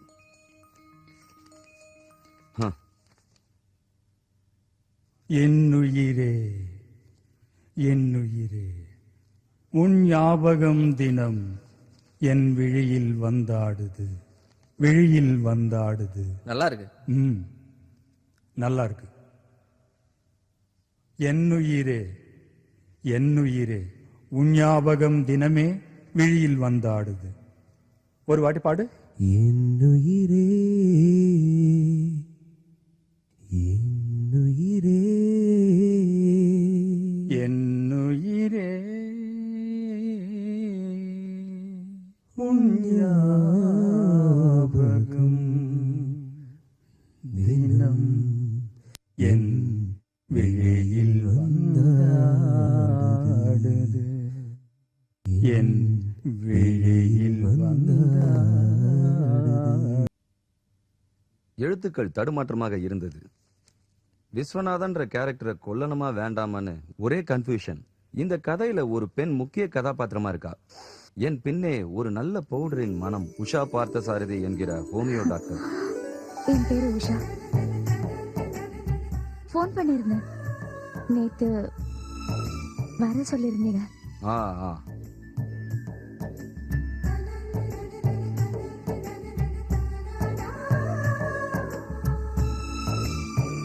உட்காருங்க. அப்படி கட்டில உட்காருங்கன்னு சொன்னேன். இல்ல பரவாயில்ல, நிக்கிறேன். என்ன விஷயமா வந்தீங்க? ஒண்ணுல, சும்மா பாக்கலான்னு. எதுக்கு? எதுக்கும் இல்ல, சும்மாதான். சும்மா பார்த்துட்டு எனக்கு எனக்கு படங்கள்லயே உங்களோட படங்க தான் ரொம்ப பிடிக்கும். அப்படின்னா சினிமாவை பார்த்தா போதாதா? என்ன ஏன் நேர்ல பார்க்கணும்? என்கிட்ட ஒரு ஈர்ப்பு ஏற்படுற மாதிரி இருக்கா? ஐ மீன் உடல் ரீதியான அட்ராக்ஷன்? ஐயே இல்ல, என்ன பேசுறீங்க? Okay okay. ஆனா எனக்கு தோணுது உங்களை இந்த கட்டில படுக்க வைக்க. உங்களை பார்த்த உடனே எனக்கு அப்படி தோணுது. I want to make love to you. No.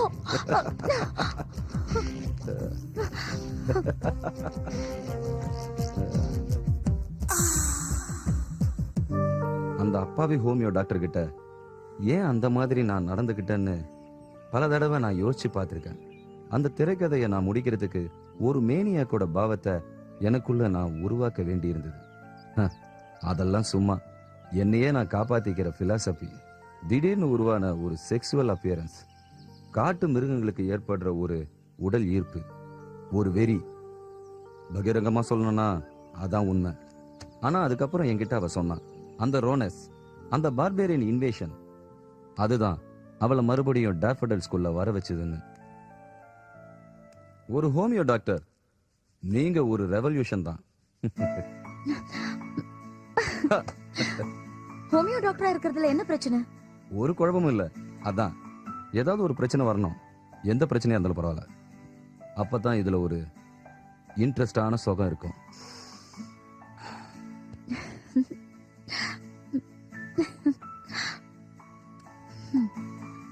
You're a pervert.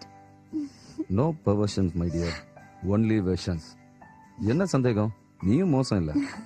ஆனா நீங்க சொல்ற ப்ரோவர்ஷன்ல ஒரு தப்பான எண்ணம் இருக்கு. That kills the party. இத பத்தி பேச வேண்டாமே. அதெல்லாம் முடியாது. நீன்னு கூப்பிடுறப்போ நாம கொஞ்சம் நெருங்கின மாதிரி தோணும். தூரமா இருந்தா போர் அடிக்கும்.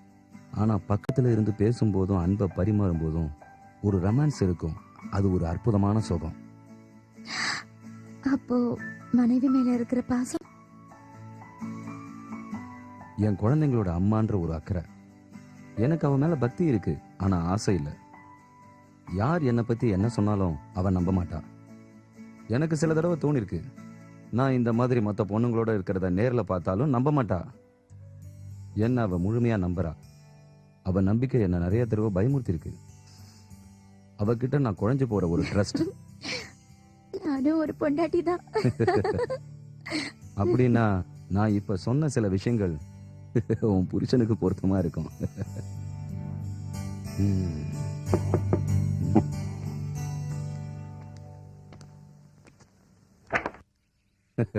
11:30 மணிக்கு வரேன்னு சொல்லிட்டு இப்படி கதவு சாத்திட்டு உள்ள இருந்தா என்ன அர்த்தம்? தெரியுமா இவர? மாதவன். திரைக்கதை, வசனம் எல்லாமே. நீ போ உஷா.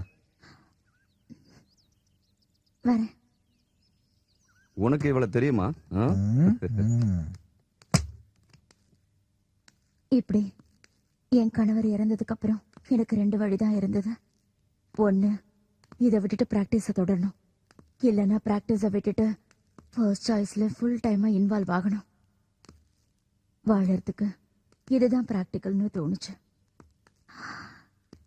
சித்தார்த் சாருக்கும் எனக்கும் நடுவுல இருந்த உறவு. ஓகே ஓகே, அத நானே சொல்றேன். அப்பாவுடைய டைரியை படிச்சதுல இருந்தே எனக்கு தெரியும் உங்க 2 பேருக்கும் உள்ள உறவுகள் எல்லாமே. அதே ஹேய், நோ அப்பாலஜைஸ். அப்பாவுடைய தொடர்புகளை தப்பான கண்ணோட்டத்தோட பாக்குற சராசரி மகன் இல்லனா. உண்மையை சொல்லணும்னா அப்படிப்பட்ட சில உறவுகள்ல சந்தோஷம் இருக்குன்னு எனக்கும் தெரியும். தெரிய வேண்டியதுல எனக்கு ஒரு டெலிபோன் கால் பத்தி தான். அப்பாவுக்கு எப்ப பார்த்தாலும் வந்துட்டு இருக்க அந்த பொண்ணோட கால். ஓ, உனக்கும் அந்த காலை பத்தி தெரியுமா? என்ன நிறைய தடவை நிலக்கொலைய வச்ச கால். What out of jealousy. But Siddhan அந்த காலுக்கு கொடுத்த முக்கியத்துவம், கான்சென்ட்ரேஷன், அந்த பொண்ணை அவர் ஒரு தடவை கூட பார்த்ததே இல்லை. அப்படி இருந்தும் ஒரு தடவை தனுஷ்கோடிங்கிற படத்தோட கதைய படிக்கிறதுக்கு என்கிட்ட கொடுத்தாரு. அதுல சிவகாமின்னு ஒரு கதாபாத்திரம் இருந்தது. அப்பதான் எனக்கும் தோணுச்சு, சித்தனோட வாழ்க்கையில ஏதோ ஒரு ரகசியம் இருக்குன்னு.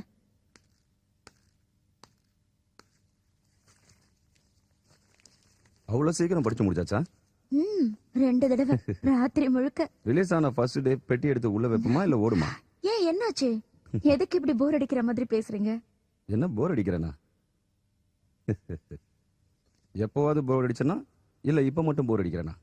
உண்மையை சொல்லணும்னா என்னுடைய படத்தை புரிஞ்சவங்க மட்டும் பார்க்கணும்னு சொல்றது அது தப்பிக்க நினைக்கிறது. சரி போட்டோம். என் வாழ்க்கையில நான் பகிரங்கமா ஏத்துக்க முடியாத என்னுடைய ஆசை நாயகி, என்னுடைய பேரழகி உஷாவுக்கு இந்த கதையில ஏதாவது சந்தேகமா? ஒண்ணும் இல்ல, ஒரு கியூரியாசிட்டி தான். யார் அந்த தனுஷ்கோடி கதாநாயகி சிவகாமி? பரமேஸ்வரன் ஒரு தடவை கூட பார்க்காத அந்த தமிழ் பொண்ணு. சாரி. கண்டிப்பா நீ இல்ல. அவ்வளவு முட்டாள் இல்லைன்னா கொஞ்ச நாளைக்கு அப்புறமா நான் ஒண்ணு இல்லைன்னு எனக்கு நல்லா தெரியும். ஏய், டோன்ட் ஃபிஷ் ஃபார் காம்ப்ளிமெண்ட்ஸ். அந்த கேரக்டரோட நீ முக்கியமானவன்னு ஒரு டைலாக் என் வாயிலேருந்து வரும்னு எதிர்பார்த்தா ஐ எம் சாரி. பொய் சொல்ற மூடு இப்ப எனக்கு இல்ல.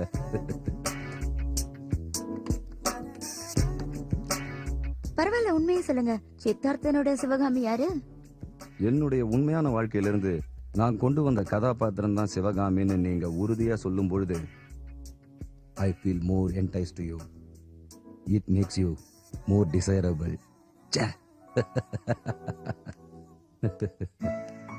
என்ன பண்றது? பொண்ணை பார்த்து பேசும்போது I was an autopilot, I get physical. வெறும் உடல் சுகத்துக்காக மட்டும்தான். ஆனா அவ மேல ஒரு மோகம், the love without lust. கண்ணுக்கு தெரியாத அழகான ராகம். அவ தான் பொண்ணு. நீங்க கேட்ட அந்த சிவகாமி. சிவகாமி தான் அவளோட பேரேவா? Does it matter? பேரை அப்படியே வச்சுக்கலாம். என்னுடைய கனவுகளுக்கும் நினைவுகளுக்கும் நடுவுல இருக்கிற போன் காலோட சத்தம் தான் அவ. சில சமயம் ஒண்ணுமே எழுதாத கடிதத்துல வர வார்த்தைகள் தான் அவள். வேற மாதிரி சொல்லணும்னா நர்சரி குழந்தையோட 4 லைன் பேப்பர்ல எழுதின அறகுறையான எழுத்துக்கள் தான் அவள். மூச்சு தீண்டாத, உடல் உரசாத, புனிதமானது தான் என் முதல் காதல். My first love. கடைசி காதலும் அதுதான். அவர் எனக்கு முதல்ல அறிமுகமானது ஐஎம்முடைய ஒரு சிம்போசியம்ல தான். அதிகமா பழகினது மாயா பஜாரோட சினிமா ஷூட்டிங்ல தான். டாக்டர் வைத்தியநாதன். இன்னைக்கு நான் அவரை பார்க்க போயிருந்தேன். வைத்தி வசிக்கிற இடம் ரொம்ப சுவாரஸ்யமா இருந்தது. இறந்து போனவங்க கூட பேசக்கூடிய ஒரு ஆளுக்கு எதுவுமே சுவாரஸ்யமா தெரியாது. நம்மளால பார்க்க முடியாத ஒரு உலகத்தை ரொம்ப அற்புதமா அவர் பார்த்தாரு. வைத்தியோடு நான் கழித்த நிமிடங்கள். டாக்டர் வைத்தியநாதன். அவரை நான் பார்க்கணும்னு ஆசைப்பட்டதே அப்பாவுக்கும் அவருக்கும் இருந்த நட்பு தான் காரணம்னு நினைக்கிறேன். அவரு அவங்க கூடலாம் நல்லா பேசுவாரு. எனக்கு என்னமோ அவர்கிட்ட இருந்து விவரங்களை தெரிஞ்சுக்க முடியும்னு தோணுச்சு.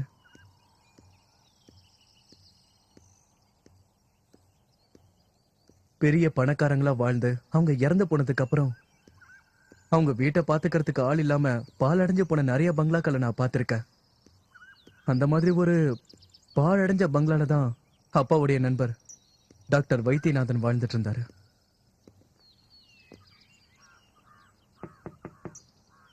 வைத்தி சார்,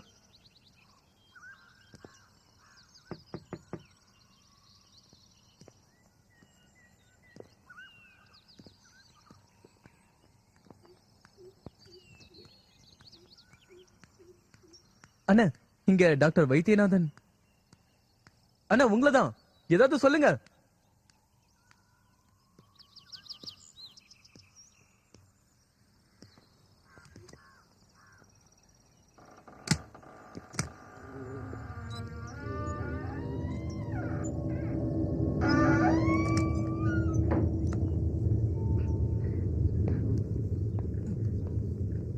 வைத்திய சார்,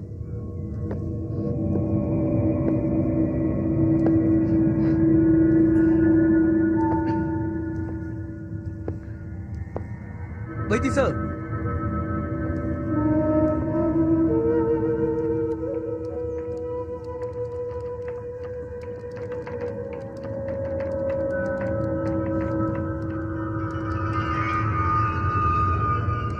சார்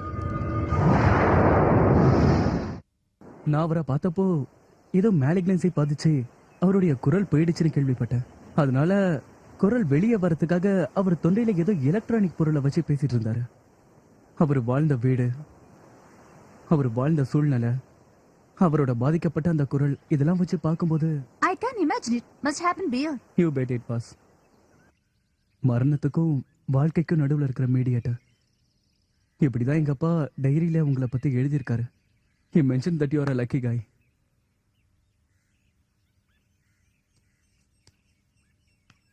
லக்கி, இது அதிர்ஷ்டமான்னு எனக்கு தெரியல.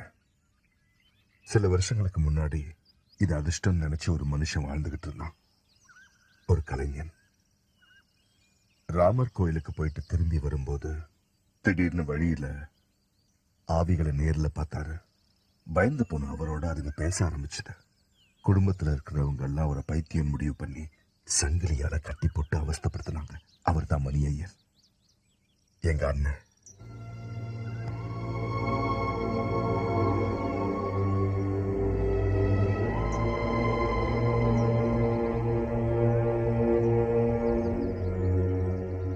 கடல் பக்கத்தில் தான் எங்க வீடு இருந்தது. வெண்மையான அந்த கடல் அலைகளோட எப்பவும் ஆசையோட விளையாடிட்டு இருப்ப என்ன அவருக்கு ரொம்ப பிடிக்கும். சந்தன கட்ட மாதிரி அவரோட அழகான கைகளால என்னை கட்டி பிடிச்சு அழுதுகிட்டே எங்க அண்ணன் சொல்லுவாரு, வைத்தி, நான் சொல்றது உண்மை. மணி என்ன பேச்சுல எனக்கு எந்த சந்தேகமும் இல்லைன்னு அவர் மனசுல நல்லா உறுதிப்படுத்திக்கிட்டதுக்கு அப்புறம் மெதுவா அண்ணன் அவரோட உலகத்தை எனக்கு காமிச்சாரு. ஆவிகளோட உலகம், இறந்து போனவங்களோட உலகம். அப்புறம் ஒரு பெருமூச்சு விட்டுக்கிட்டு, இது யாருக்கும் தெரியக்கூடாது, என்னோட கதி உனக்கும் வரக்கூடாது, சத்தியம் பண்ணி கொடுன்னு கேட்டாரு. அவர் சொன்னபடியே செஞ்சேன். நானா யார்கிட்ட எதுவும் சொல்றதில்ல. தானா தெரிஞ்சு வர்றவங்க தான் அதிகம். அவங்களுக்கு யார் சொல்றாங்கன்னு. சார், நீங்க ஒரு சயின்டிஸ்ட் தானே? எப்படி இந்த கோஸ்ட் ஸ்பிரிட்ஸ் இதெல்லாம்? ஆவிகள், ஸ்பிரிட்ஸ் இதெல்லாம் அன்சைன்டிபிக்னு யார் சொன்னதுன்னு தெரியுமா? மனுஷன் பயப்படுற ஒவ்வொரு விஷயத்தையும் அன்சைன்டிபிக் அப்படின்னு சொல்லி தூக்கி போடுறப்பதான் நாமளும் அதை அதிகமா நம்ப ஆரம்பிக்கிறோம். லெட்ஸ் ஃபேஸ் இட் ஆதி, அவங்க இருக்காங்க நமக்கு நடுவுல, நம்மள சுத்தி. பைபிள்ல கோஸ்ட் பத்தி ரெஃபரன்ஸ் இருக்கு. சாமுவேல் 22:15 படிச்சிருக்கீங்களா? ரிசர்ச் எல்லாம் தெளிவா சொல்லுது, உயிரோட இருக்கிறவங்களுக்கும் இறந்து போனவங்களுக்கும் நடுவுல எந்த ஒரு வித்தியாசமும் இல்லைன்னு. நாம அவங்கள பார்க்க முடியும். நீங்க என்ன பார்க்குற அளவுக்கு அதே ஷார்ப்போட. சில சமயம் கண்ணாடியில ஒரு பிரதிபிம்பமா, சில சமயம் ஒரு வாசனையா, சத்தமா, ஸ்பரிசமா. ஒரு சாதாரண மனுஷனா, சில சமயம் ஒரு பூவா, உலகத்துல இருக்கிற எந்த உருவத்திலையும். இந்த மாதிரி அவங்கள பார்க்க பல வழி இருக்கு. அப்ப எங்க அப்பாவை நான் பார்க்க முடியுமா? தோணணும், அவருக்கு தோணணும், அவருக்கு தோண வைக்கணும். You see, Adi, I need your help for that. சித்துவுக்கு ரொம்ப பிடிச்ச பர்ஃப்யூம்ஸ், புக்ஸ், சாப்பாடு, அது இதுன்னு just move and they'll come. அவரால தவிர்க்கவே முடியாத ஒரு விஷயத்தை காட்டணும். அப்ப நிச்சயம் வருவாரு. நம்ம சுத்தி இருக்கிற சிலர், அவங்களுக்குன்னு ஒரு உலகம், அவங்களோடைய பேசக்கூடிய சிலர். ஒரு வகையில பார்த்தா எனக்குள்ள இருந்த மரணங்கிற பயம் மறையறதுக்கான காரணமே வைத்தியசாரால தான். கொஞ்சம் ஃப்ரெஷ் ஆகிறதுக்காக இந்த உடலை விட்டு போறோம். ஒரு பாட்டில்ல இருக்கிற தண்ணி இன்னொரு பாட்டிலுக்குள்ள போற மாதிரி. திடீர்னு ஒரு நாள் மரணம். அது வரைக்கும் நம்ம வாழ்க்கையில நடந்த எல்லா விஷயங்களும் மறைஞ்சு போய் ஒரு எக்ஸைட்டிங் ஆகிற ஒரு விஷயம் தான் அது.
இது உங்களுடைய உலகம் அல்ல.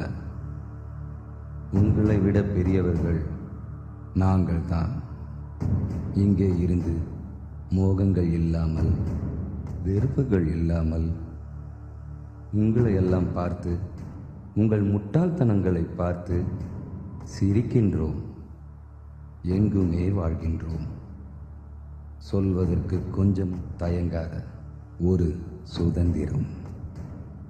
மரணம்தான் என்றும் நிரந்தரமான ஜனனம் என்று நீங்கள் அறியும் நிமிஷம்தான் வாழ்க்கையை புரட்டி பார்க்கும் தருணம். அதை காலத்தின் கையில் ஒப்படைத்து விடுங்கள். ஒரு கோழையைப் போல மரணத்தை கண்டு பயந்து வாழ்கிறீர்கள். உங்களோட பையன் இன்னைக்கு என்ன பார்க்க வந்திருந்தான். அப்படி எதுவுமே இல்லை. மகன், மகள், மனைவி, சொந்தங்கள், இவைகள் எல்லாமே ஒரு மாயை தான். அட்டாச்மெண்ட் இன் எ பியூரஸ்ட் ஃபார்ம். அதுதான் நாங்கள் அனுபவிக்கும் சொர்க்கம். எங்களுக்கு நேற்று என்பது இல்லை, நாளை என்பதும் இல்லை. இன்று, இந்த நிமிடம் என்கிற உலகம் மட்டும்தான். இது முதல் தடவை இல்லை சித்தன். நான் அவைகளோட பல வருஷமா பேசிக்கிட்டு இருக்கேன். இந்த ஜென்மத்திலையும் உங்களை ஒரு எனிக்மாவை தான் எல்லாரும் பார்க்கறாங்க. உங்க கூட பேசுற எல்லாரையும் அற்புதமாக்க ட்ரை பண்றேன். நீங்க உண்மையாவே இல்லை.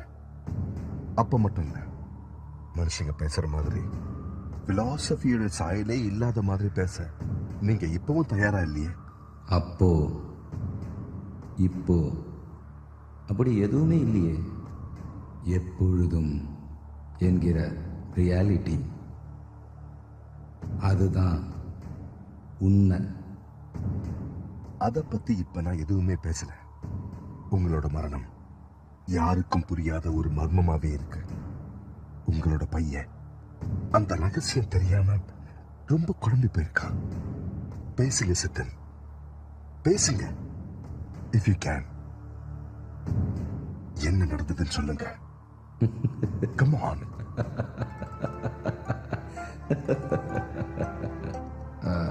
அவன்கிட்ட போய் சொல்லு. நான் இறந்து போயிட்டேன்னு வருத்தப்படவே வேண்டாம். ஐ எக்ஸிஸ்ட் ஈவன் நவ். உங்களால இந்த மாதிரி மாயாஜாலெல்லாம் காட்டி என்கிட்ட மறைக்க முடியாது சித்தன். உங்களுடைய உலகத்தோட பயணங்களை நிறைய பார்த்தவன்னா அங்க எனக்கு நிறைய நண்பர்கள் இருக்காங்க. Carry on Sithan, carry on, carry on this game.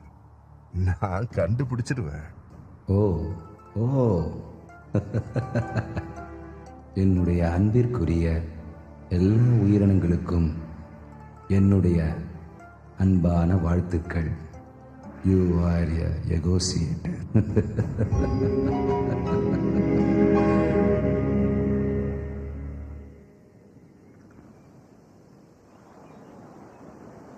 மறுபடியும் அவர் வருவாரு. அந்த டெலிஃபோன் பொம்பளை பத்தியும் அப்பாவுடைய மரணத்தை பத்தியும் விலாவரியா நான் வந்து உன்கிட்ட சொல்றேன்னு வைத்தி சார் போயிட்டாரு. இப்படி திடீர்னு போயிட்டாரு. அந்த கேரக்டர் வேஸ்ட்னு தோணுதா? ஆதி இவ்வளவு பில்டப் எல்லாம் கொடுத்துட்டு ச்சே வேஸ்ட்பா. ஆக்சுவலா இதுதான் நடந்தது Padma. It's more fact and fiction. நடந்த விஷயங்கள்லாம் அப்படியே இருக்கணும்ன்றதுக்காக தான் இந்த நாவலையே நான் எழுத ஆரம்பிச்சேன். அது சரி, இப்படி ஒரு பாதியில கூட்டிட்டு வந்துட்டு பாதியிலேயே முடிச்சா அது என்ன அர்த்தம்? எல்லாரும் கல் எடுத்து அடிப்பாங்க.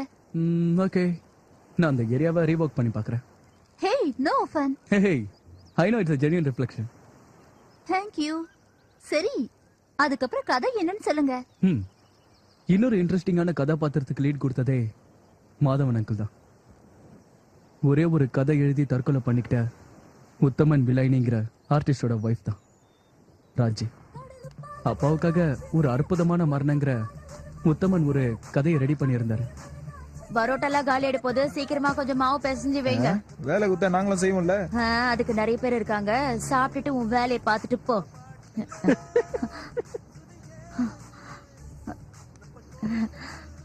நீங்க சித்தன் சாரோட நீங்க தானே ராஜி? வணக்கம். உட்காருங்க.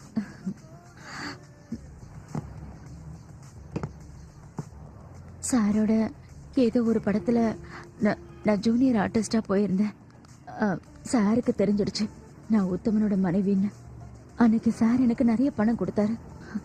நான் நினைச்சேன் அவரோட ரூமுக்கு போறதுக்காக தான் கொடுக்கறாருன்னு. ஆனா அதுக்காக தரல.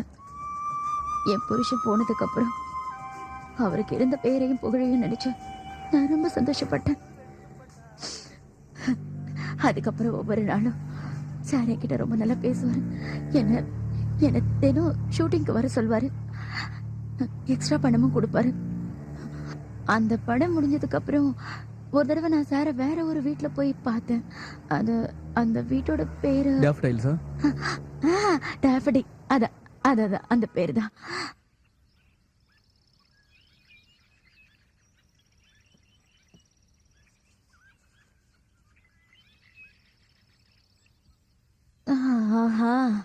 என்னங்க நீங்க இந்த நேரத்துல உட்காந்து எழுதிட்டு இருக்கீங்க? அப்படி என்னதான் எழுதுவீங்களோ? இன்னும் எவ்வளவு நாள் இப்படியே எழுதிட்டு இருப்பீங்க? யாருக்காக இப்படி மாங்கன்னு எழுதுறீங்க?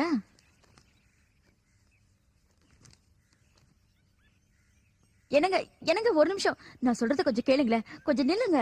பெரிய டைரக்டர் எல்லாம் பார்க்க போறீங்க, கொஞ்சம் குளிச்சுட்டு போங்களேன். எவ்வளவு நாள் ஆச்சு நீங்க குளிச்சு? கிட்ட போனா நேராது. கதவை சாத்திர உள்ள போடு. நான் பிறந்தப்ப நரசம்மா குளிப்பாட்டினதோட சரி, இவ பெருசா சொல்ல வந்துட்டா. பத்திரங்க. என்னங்க முகத்தையாவது கழுவிட்டு போலாம்ல? ஐயோ, முதல்ல நல்லா குளிடா, உடம்புக்கு எதனா ஆக போகுது. நல்லா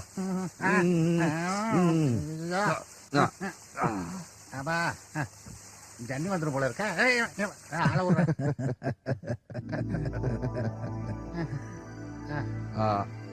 இந்தா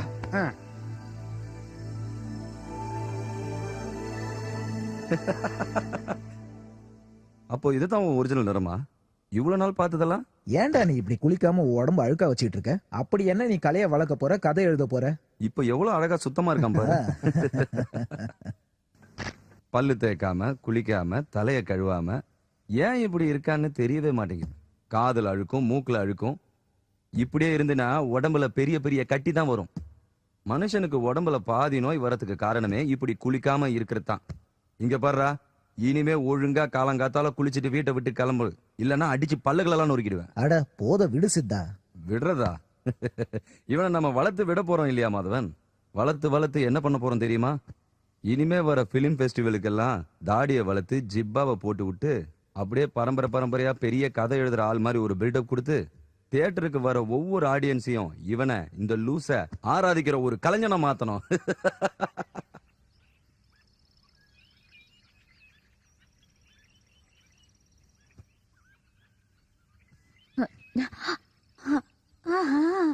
நீங்க எப்ப வந்தீங்க?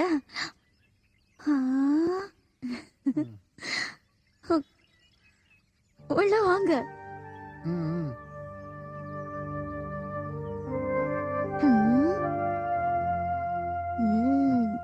இந்த ட்ரெஸ்ல மாப்பிள்ளை மாதிரி இருக்கீங்க. உட்காருங்க. என்னங்க என்னாச்சு? எழுந்துருங்க. என்னங்க எதுக்கு அழுறீங்கன்னு சொல்லுங்க. என்னாச்சு?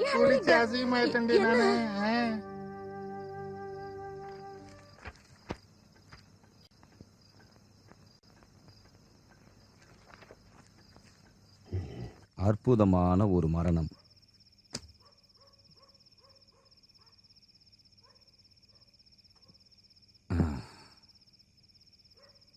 மாதவன், இது வரைக்கும் நான் பார்த்ததுலேயே ஒரு டிஃப்ரெண்டான பிரில்லியண்டான ஸ்கிரிப்டை தான் இந்த அரக்கிருக்கன் எழுதிட்டு வந்திருக்கான். குப்பை அல்றவன் நாரி போய் வர மாதிரி அன்னைக்கு இவன் நாத்தத்தோடு வந்த நேரம் எனக்கு மனசுல ஒரு மின்னல் அடிச்சது. அது தப்பாகல. யாரையும் காப்பி அடிக்காம எவனும் தப்பா விமர்சனம் பண்ண முடியாத அளவுக்கு எவனோட சாயலும் இல்லாம தெளிவான ஒரு அழகான திரைக்கதை.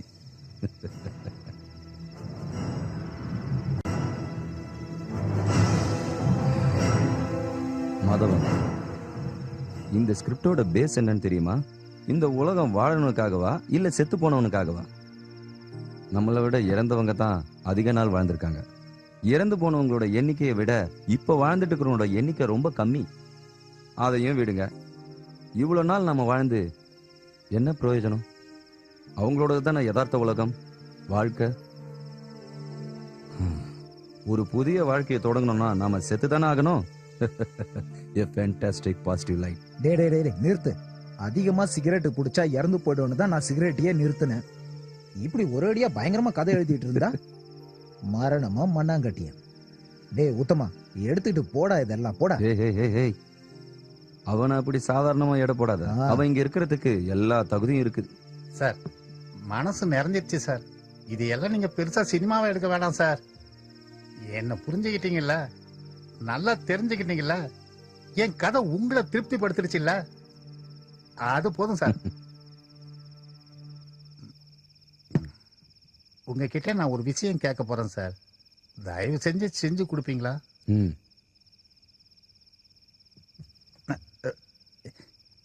எனக்கு செய்யறதுக்கு பயம். எவ்வளவு தண்ணி அடிச்சாலும் தைரியம் வரமாட்டேங்குது. எனக்கு நீங்க தான் உதவி பண்ணணும் சார். உன் கதை அரங்கேறதுக்கு உனக்கு ஒரு சப்போர்ட் வேணும் இல்ல? உத்தமா,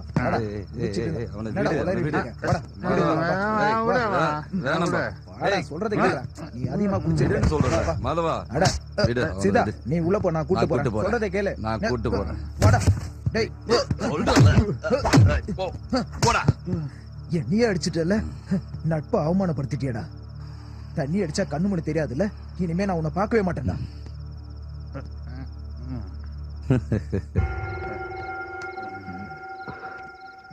மாதவன் ஒரு 1 நம்பர் பயந்தாங்கொழி. இதெல்லாம் நீ பெருசா எடுத்துக்காத, நாளைக்கு எல்லாம் சரியாயிடும். நாங்க எப்பவுமே இப்படிதான். சரி, நீ உன் விஷயத்த சொல்லு. நீ எப்படி பிறக்க விரும்புற பர்த்டே பாய்? அது கேக்குறியா? அது வந்து நான் நிம்மதியா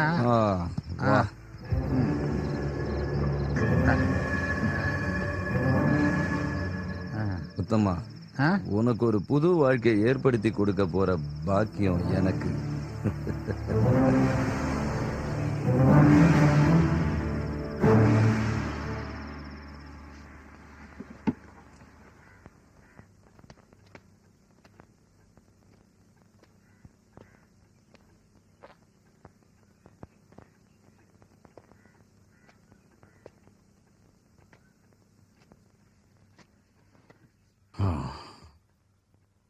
யாரோ சொல்லியிருக்காங்க, சாதாரண பொண்ணு உடல் சுகத்தை கொடுக்கறது ஏதோ வாழ்க்கை நடத்துறதுக்குன்னு சொல்றாங்க. அது ஒரு உண்மையான பொய்ன்னு சொல்லுவேன். நான் கேட்ட கேள்விக்கு நீங்க இன்னும் பதில் சொல்லல. எதுக்காக என் புருஷனை? அவன் ஆசைப்பட்டான், அவனுடைய தேவை. நான் அவனுக்கு உதவி பண்ணேன். சும்மா சொல்றீங்க. சுயநினைவை இழந்து அப்படி பண்ணிருக்கீங்க இல்ல?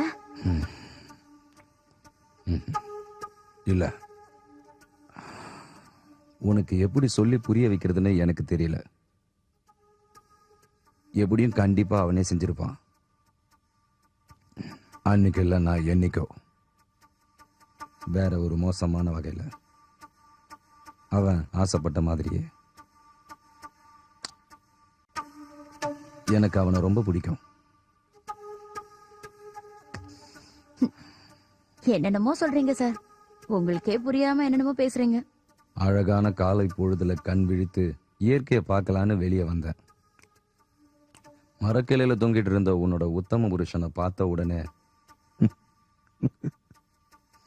எனக்கு முதல்ல தப்பா நினைக்காத, சிரிப்பு தான் வந்தது.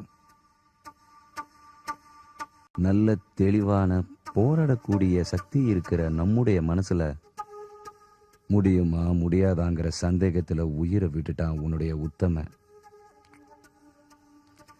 இந்த உலகத்துல கான்ட்ரடிக்ஷன் மட்டும் ஒரே ஒரு கிளையில தொங்கிக்கிட்டு இருக்கிற மாதிரி. நானா எதுவும் செய்யல. கயிறுக்கு சுருக்கு போட்டது கூட அவன்தான். மரத்து மேல ஏற கஷ்டப்பட்டப்போ கை தாங்கல அவனை ஏத்தி விட்டேன். ஏதோ என்னால அவனுக்கு முடிஞ்சது அவ்வளவுதான். கடைசி மூச்சு அவனை விட்டு பிரியறப்ப பார்த்துட்டு இருந்த சாட்சி தான் நான். அவன் தான் ஆசைப்பட்டான். உனக்கு ஏதாவது புரிஞ்சுச்சா? இல்ல. உத்தம ரொம்ப நல்லவன்.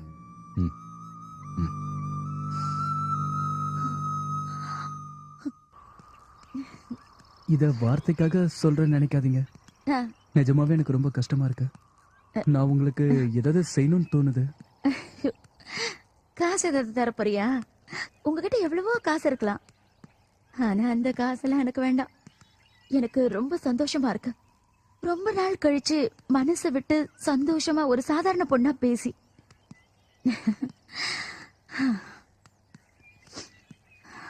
அதுக்கப்புறம் நீங்க எப்பயாவது அப்பாவை பார்த்திருக்கீங்களா? பார்த்தேன். அவரை கூப்பிடாமலேயே நான் ஒரு தடவை அவரை போய் அங்க பார்த்தேன். ஆனா சார் ஏதோ மன கஷ்டத்துல இருந்தார் போல இருக்கு. இதுக்கு முன்னாடி நான் அவரை அப்படி பார்த்ததே இல்லை.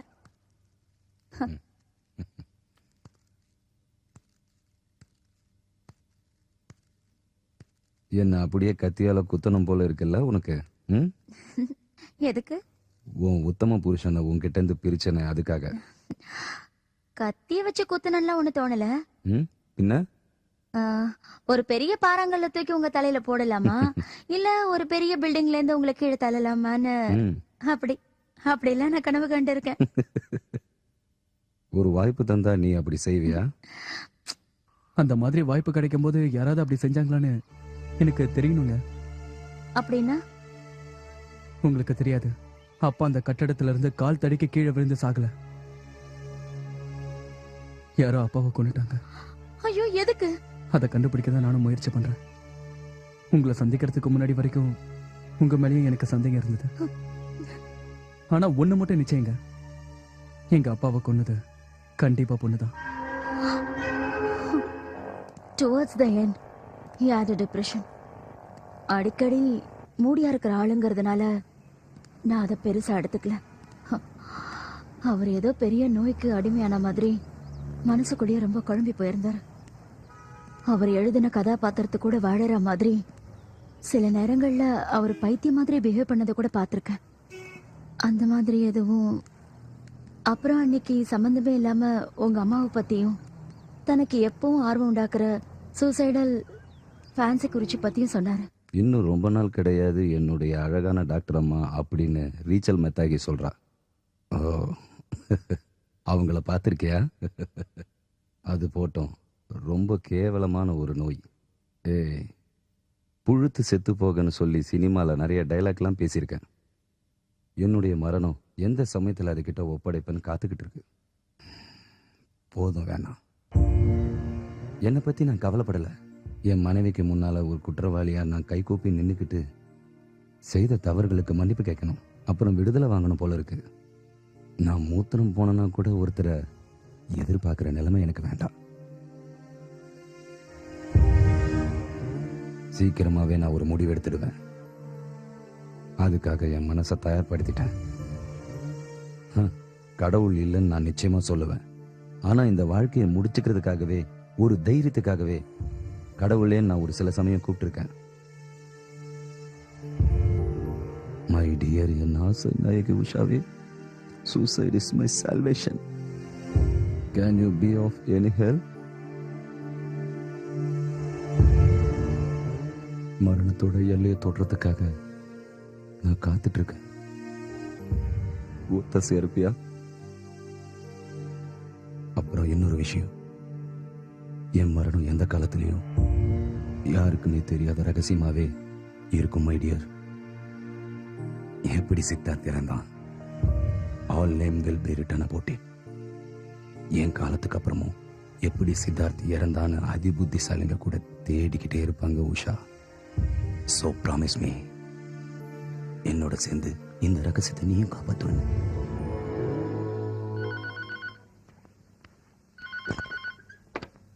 ஹலோ, சார் நான் வரேன். இதோ இப்பவே வரேன். ஓ, அப்படியாச்சு. அது எங்க வச்சு நடந்தது?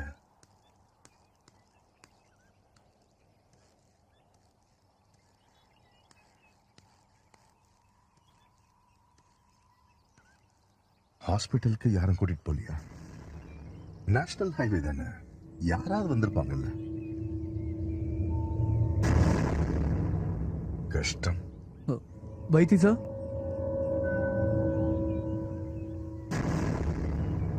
கொஞ்ச நேரம் வெயிட் பண்றியா? இப்ப வந்துருவேன். ஒண்ணுல அவர் வந்திருக்காருல, அவர்கிட்ட பேசிட்டு வந்துடுறேன். போயிடாத.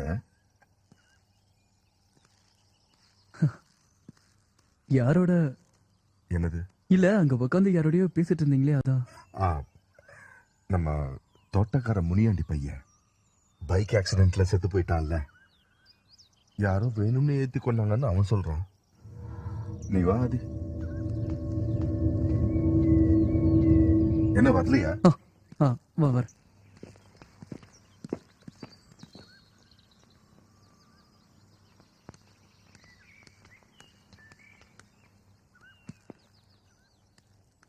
உங்க அப்பா இருக்காரு, the most encourageable soul I've ever met. என் முன்னாடி வந்தாரு, எல்லா கேள்வியும் கேட்டேன், போட்டு மடக்கி பேச வச்சிடலாம் நினைச்சேன். ஆனா ஒரு புடி கூட கொடுக்கலையே.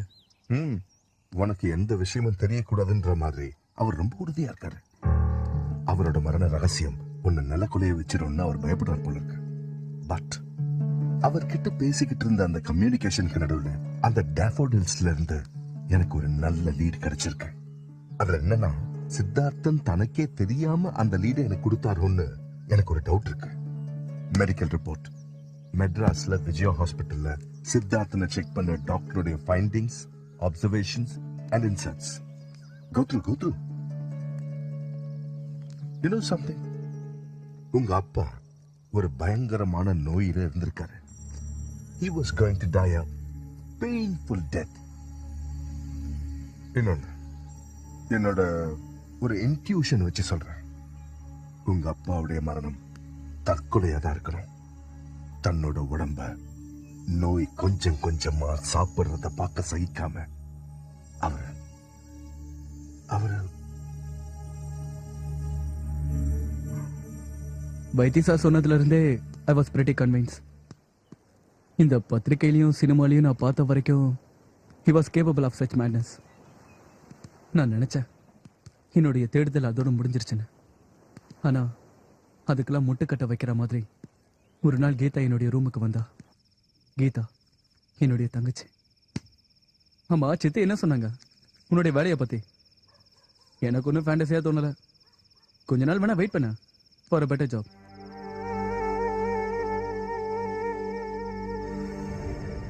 என்ன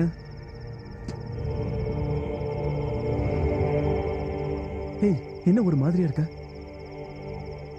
என்னால யாருக்கிட்டயும் சொல்ல முடியாத கொஞ்ச நாளாவே இதை என் மனசுக்குள்ள போட்டு வச்சிருக்கேன். இதுக்கு மேலேயும் முடியாது. எப்படியாவது இதை உங்ககிட்ட சொல்லிட்டேன்னா கொஞ்சம் நிம்மதியா இருப்பேன். நீ எனக்கு என்ன தண்டனை வேணாலும் கொடு. கொல்லணும்னு நினைச்சா கொன்னுடு. அப்பாவோட கொடி ரொம்ப அதிகமாயிடுச்சு. வீட்டுக்கு வர்றது ரொம்ப கம்மியாயிடுச்சு. எப்பவும் டேஃபடில்ஸ்ல தான் இருக்காரு. மாதவன் அங்கிளோட பையன் துஷார் தான் எனக்கு ஒரு வைத்தியனை பத்தி சொன்னா. குடிப்பழக்கத்தை நிறுத்த முடியாத நிறைய பேர் அவர் திருத்தி இருக்காரா. நான் அவரை போய் பார்த்தேன். அங்கிள், பிரச்சனை ஒண்ணும் வராதில்ல? என்ன பிரச்சனை? இத பாருமா, இது ஒரு ஹார்ம்லெஸ் ஆயுர்வேதிக் காம்பினேஷன். முன்னாடி தானே நான் மிக்ஸ் பண்ணிட்டு இருக்கேன். உடம்புல ஆல்கஹால் ஏறுனா ஆட்டோமேட்டிக்கா வாமிட் வந்துடும். மிக்ஸ் பண்ண இதை சாப்பிட்டா உடம்பெல்லாம் எரியும். அதுக்கப்புறம் ஆல்கஹால லைஃப்லயே தொடமாட்டான். நீ வேணா பாரேன். எனக்கு உங்க மேல நம்பிக்கை இருக்கு. எங்க அப்பா மாதிரி இருந்த மாதவன் அங்கிளையே நீங்க குணப்படுத்திட்டீங்க. ஆனா எனக்கு ஒரு சின்ன பயம். இது ஆல்கஹாலோட மிக்ஸ் பண்ணும்போது அவருக்கு ஏதாவது பிரச்சனை வந்துருமா? ஒன்னும் ஆகாதுமா. எரிச்சல் கொஞ்சம் அதிகமாகும், வாமிட் வரும். அதுவும் போதை தெளிகிற வரைக்கும் தான். அப்புறம் எல்லாம் சரியா போயிடும். அம்மாவோட வேதனை என்னால பார்க்க முடியாமதான் அம்மா அடிக்கடி சொல்லுவாங்க அப்பா குடிக்கிறதுக்கு காரணமே அம்மா தானா. எங்க அம்மா மாதிரி ஒரு பட்டுக்காட்டு பொண்ணை கல்யாணம் பண்ணிக்கிறதுக்கு அப்பாக்கு விருப்பமே இல்லையா? அம்மாவை இஷ்டமே இல்லாம தான் கல்யாணம் பண்ணிக்கிட்டாரா? அப்பா வீட்டுக்கு வரலன்னா அதுக்கு காரணம் அம்மா தானா? இப்படி என்னென்னமோ பேசி அம்மாவே குழம்பிக்கிட்டு இருக்காங்க. எல்லா குழப்பத்தையும் இந்த பாட்டில் தீத்துரும். 150 ரூபாய் எடு. நான் அப்பா குடிக்கும் போது அந்த மரத்தை மிக்ஸ் பண்ணேன். ஆனா காலையில அப்பா அதுக்கப்புறம் துஷார் என்கிட்ட பேசவே இல்லை. என்ன காரணம்னு எனக்கு தெரியல. நான் துஷார் கிட்ட பேசுறது அப்பாக்கு கொஞ்சம் கூட இஷ்டமே இல்ல. அப்பாக்கும் துஷாருக்கும் இதனால எப்பவும் சண்டை நடந்துகிட்டே இருக்கும்.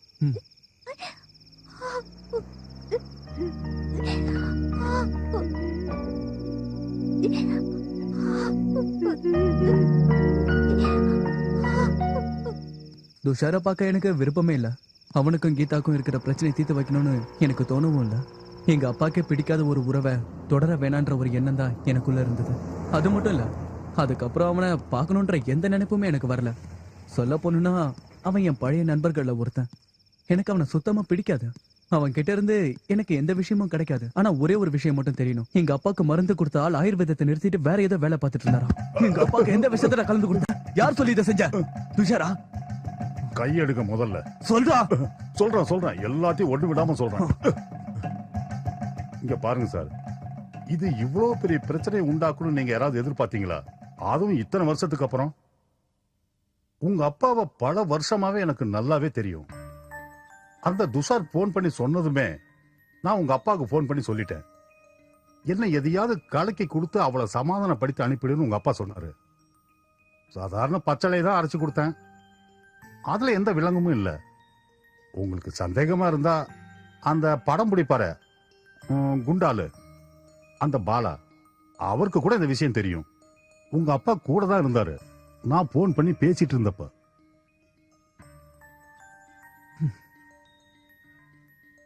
விடுங்க. உங்களுக்கு கைராசில நல்லா பார்க்க தெரியும்ல. என் கைய பார்த்து சொல்லுங்க, எங்க அப்பா எப்படி இறந்துருப்பாருன்னு. பார்க்கலாமே. சரியா கணிச்சு சொல்ல முடியாதுப்பா. இருந்தாலும் கொஞ்சம் சந்தேகம் தான். கண்டிப்பா இது தற்கொலை இல்ல. அப்புறம் எப்படி ப்ரொசீட் பண்ணீங்க? எப்படி ப்ரொசீட் பண்ணிருப்ப?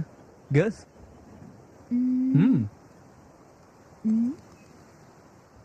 அப்பாவோட ரகசிய காதலி டெலிபோன் குரல். பரவாயில்லையே. முதல்ல இருந்தே எனக்கு அந்த பொண்ணு மேல ஒரு சந்தேகம். அந்த பொண்ணை பத்தின ஒரு க்ளூவும் எனக்கு கிடைக்கவே இல்லை. சும்மா ஒரு நாள் பேசிட்டு இருக்கும்போது பாலன் அங்கிள் தான் என்கிட்ட சொன்னாரு, அப்பா எழுதி முடிக்காத ஒரு கதை பாக்கி இருக்குன்னு. அப்பா இறந்ததுக்கு அப்புறம் டேஃபடில்ஸ்க்கு போன பாலா அங்கிள் அந்த கதையை பார்த்து எடுத்துட்டு வந்தாராம். அந்த கதையோட டைட்டில் ஒரு தொலைபேசியின் ஒளி. That's wrong Abhay. அன்னைக்கு நீ கேட்ட அந்த டெலிஃபோன் பொண்ணுக்கும் இந்த கதைக்கும் நீ எப்படி சம்மந்தப்படுத்த போற ஆதி?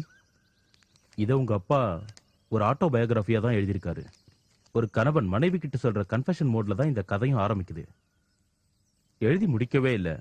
ஆனா இதுல ரெண்டாவது பொண்ணோட த அதர் உமன்ங்கிற இடத்துல எழுதியிருக்கிறது டெலிஃபோன்ல மட்டும் கேட்டு பழகின ஒரு பெண்ணோட குரல். எல்லாத்தையும் சேர்த்து ஒரு அன்கானிக் கனெக்ஷன். நீ இதை படிச்சு பாரு. Maybe you'll get something. Sita, ஒரு ஜீவனோட தூக்கம் என்பது தற்கொலைதான். என்னை பின்தொடர்கின்ற நிழல் போல எப்பொழுதும் தொடர்கின்ற அந்த டெலிபோன் ஒலியின் குரலினால் ஏற்படும் தைரியம் என் சோர்வுகளுக்கு உரமாகிறது. நிற்காமல் ஓடிக்கொண்டிருக்கிற கடிகாரத்தைப் போல கடைசி நிமிஷம் வரைக்கும் நான் உங்ககிட்ட சொல்லி தீர்க்கணும். அர்த்தமில்லாத இந்த வார்த்தையை போல என் வாழ்க்கைக்கு அப்புறம் அந்த டெலிபோன் ஒலி உன்னை தொல்லப்படுத்தினா என்னை மன்னிச்சிடு. டெலிபோன் மணி அடிக்கிறப்ப அதை எடுக்கணுன்ற என் ஆர்வத்தை நீ என் கண்ணில் பார்த்துருப்ப. என் மனைவியான நீ உன்னை கஷ்டப்படுத்தின மனுஷங்களெல்லாம் உன் வாழ்நாளில் எத்தனை முறை எனக்காக நீ சபிச்சிருப்ப. உனக்கு அற்புதமான இன்னொரு ஜென்மம் கண்டிப்பாக காத்துட்டு இருக்கும். உனக்கு ஒரு நல்ல கணவனும் உன் குழந்தைகளுக்கு இன்னொரு அப்பாவா ஒரு ஆண். உன்னோட உருவமா இது இருக்காது. என்னுடைய எல்லா கெட்ட விஷயங்களுக்கும் நடுவில் சிரிச்சு சிரிச்சு நீ ரொம்பவே கஷ்டப்பட்டிருக்கமா சீதா. சுயநலமாவே எப்பவுமே நடந்துகிட்டு இருக்கனா உனக்கு எந்தவித துரோகமும் பண்ணதா? எனக்கு ஞாபகம் இல்லை. தப்பு பண்ணிட்டதாகவும் நான் நினைக்கல. உனக்கு விடுதலை வேணும்னா என்கிட்ட தாராளமாக கேட்டிருக்கலாமே அப்படின்ற எக்ஸ்கியூஸ் தான் என் மனசுக்குள்ள எப்பவுமே உறுத்திக்கிட்டே இருந்தது. உன்னுடைய ரூம்ல கட்டில்ல கட்டி போட்டு துன்பப்படுத்தும் போது என்னுடைய குற்ற உணர்வுகள் என்னை ஒவ்வொரு நிமிஷமும் உன் முன்னாடி கூலி குறுக்கி போய் கடைசியில் ஒண்ணுமே இல்லாம சாகணும்னா என்னால முடியாது சீதா. என்ன உனக்கு தெரியும்ல, என் உணர்வுகள் பத்தியும் உனக்கு தெரியும்ல. என் கூட நீ இருக்கவே கூடாது. என்ன நீ பார்க்கலன்னு நினைச்சுக்கோ. சுத்தமா நீ என்னை மறந்துடு. எந்த விஷயத்துக்காகவும் என்னை எதிர்பார்க்கவே கூடாது. உன்னால முடியணும்.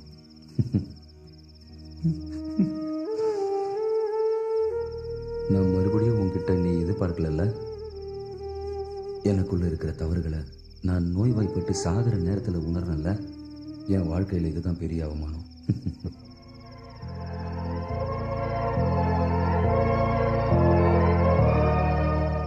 மறுபடியும் அவ போன் காலை நான் எதிர்பார்த்து காத்திருந்தேன்.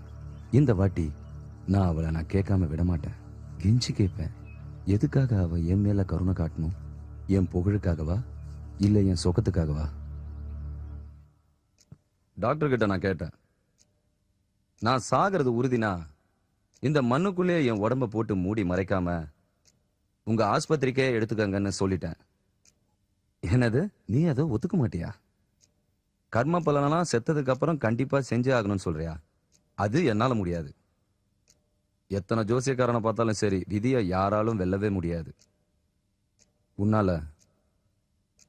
உன்னால எனக்கு உதவி பண்ண முடியுமா? நான் கண்ணை மூடுறதுக்கு முன்னாடி, மரணம் என்னை தொடறதுக்கு முன்னாடி என் கடைசி ஆசையை நிறைவேற்ற நேர்ல வரியா? சுயநலத்துல தான் நான் கேட்கிறேன். கண்ணை மூடுறதுக்கு முன்னாடி இந்த குரலோட அழகிய நான் பார்க்கணும். வர முடியுமா? நான் வரேன்.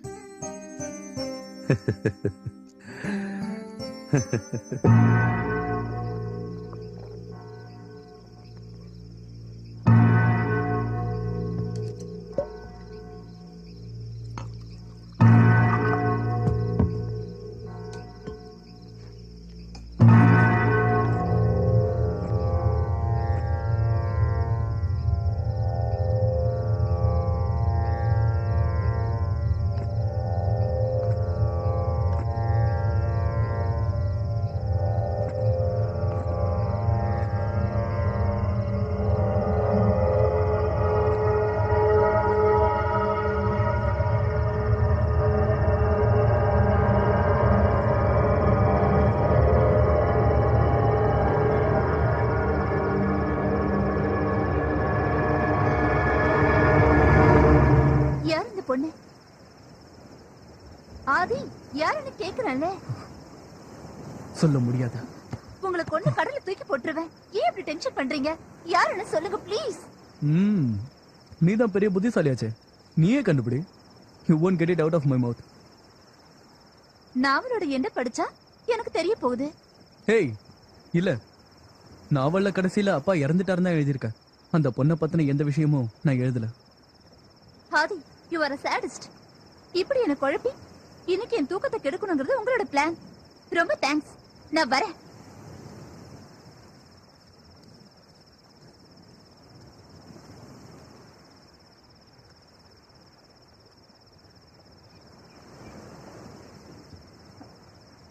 அம்மா, உங்களோட அம்மாவா?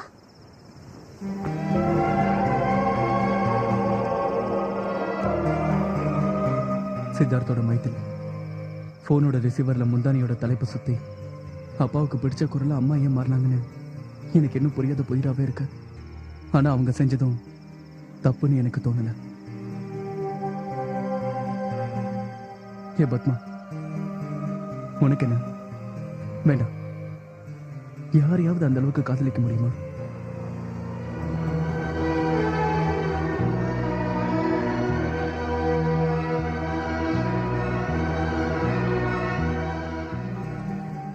பட் அது உங்களுக்கு எப்படி தெரியும்? அது அம்மா தான் எப்படி கண்டுபிடிச்சீங்க? நீ நம்ப மாட்ட, இருந்தாலும் சொல்றேன். எனக்கு அப்பா சொன்னாரு, எழுத முடியாம தூக்கமே வராத நிறைய ராத்திரிகள்ல என் கூட இருந்திருக்காரு. மைதிலி, உன் குரல் மூலமாவது என் மானசீக மனைவியாய் இதயத்தில் இடம் பிடித்தவள். நான் அவளை பார்த்ததில்லை, பழகியதில்லை. ஒரு ஆசை இருந்தது, அவளை ஒரு முறையாவது காண வேண்டும் என்று மனசு துடித்தது. கடைசியாக அவளே என்னை தேடி வந்தாள். நான் செய்த தவறுகள் என்னை சூழ்ந்து கொண்டது. அதை நான் திருத்திக் கொள்ளும் முன்பே என் தவறுகள் என்னை கடந்து சென்றன. ஆதி, காலம் நேரம் கழியும் முன்பே உங்களுக்கு நிச்சயமாக தெரிய வரும். அந்த ஜீவனை என் மனதிற்குள் நான் என்ற அகந்தையே இல்லாத தெரிந்து கொள்ள முயற்சிக்கும் உண்மைகள். நான் அழியாமல் வாழ்வேன். வைஜி சார் சொன்னது கரெக்ட் தான். They are exist. இறந்து போனவங்க நம்ம கூடவே தான் இருக்காங்க. மனசார விரும்பணும்னா நம்மளால அவங்கள பார்க்கவும் முடியும், அவங்க கூட பேசவும் முடியும். பகல்ல தோன்ற அக்னி நட்சத்திரங்கள் மாதிரி.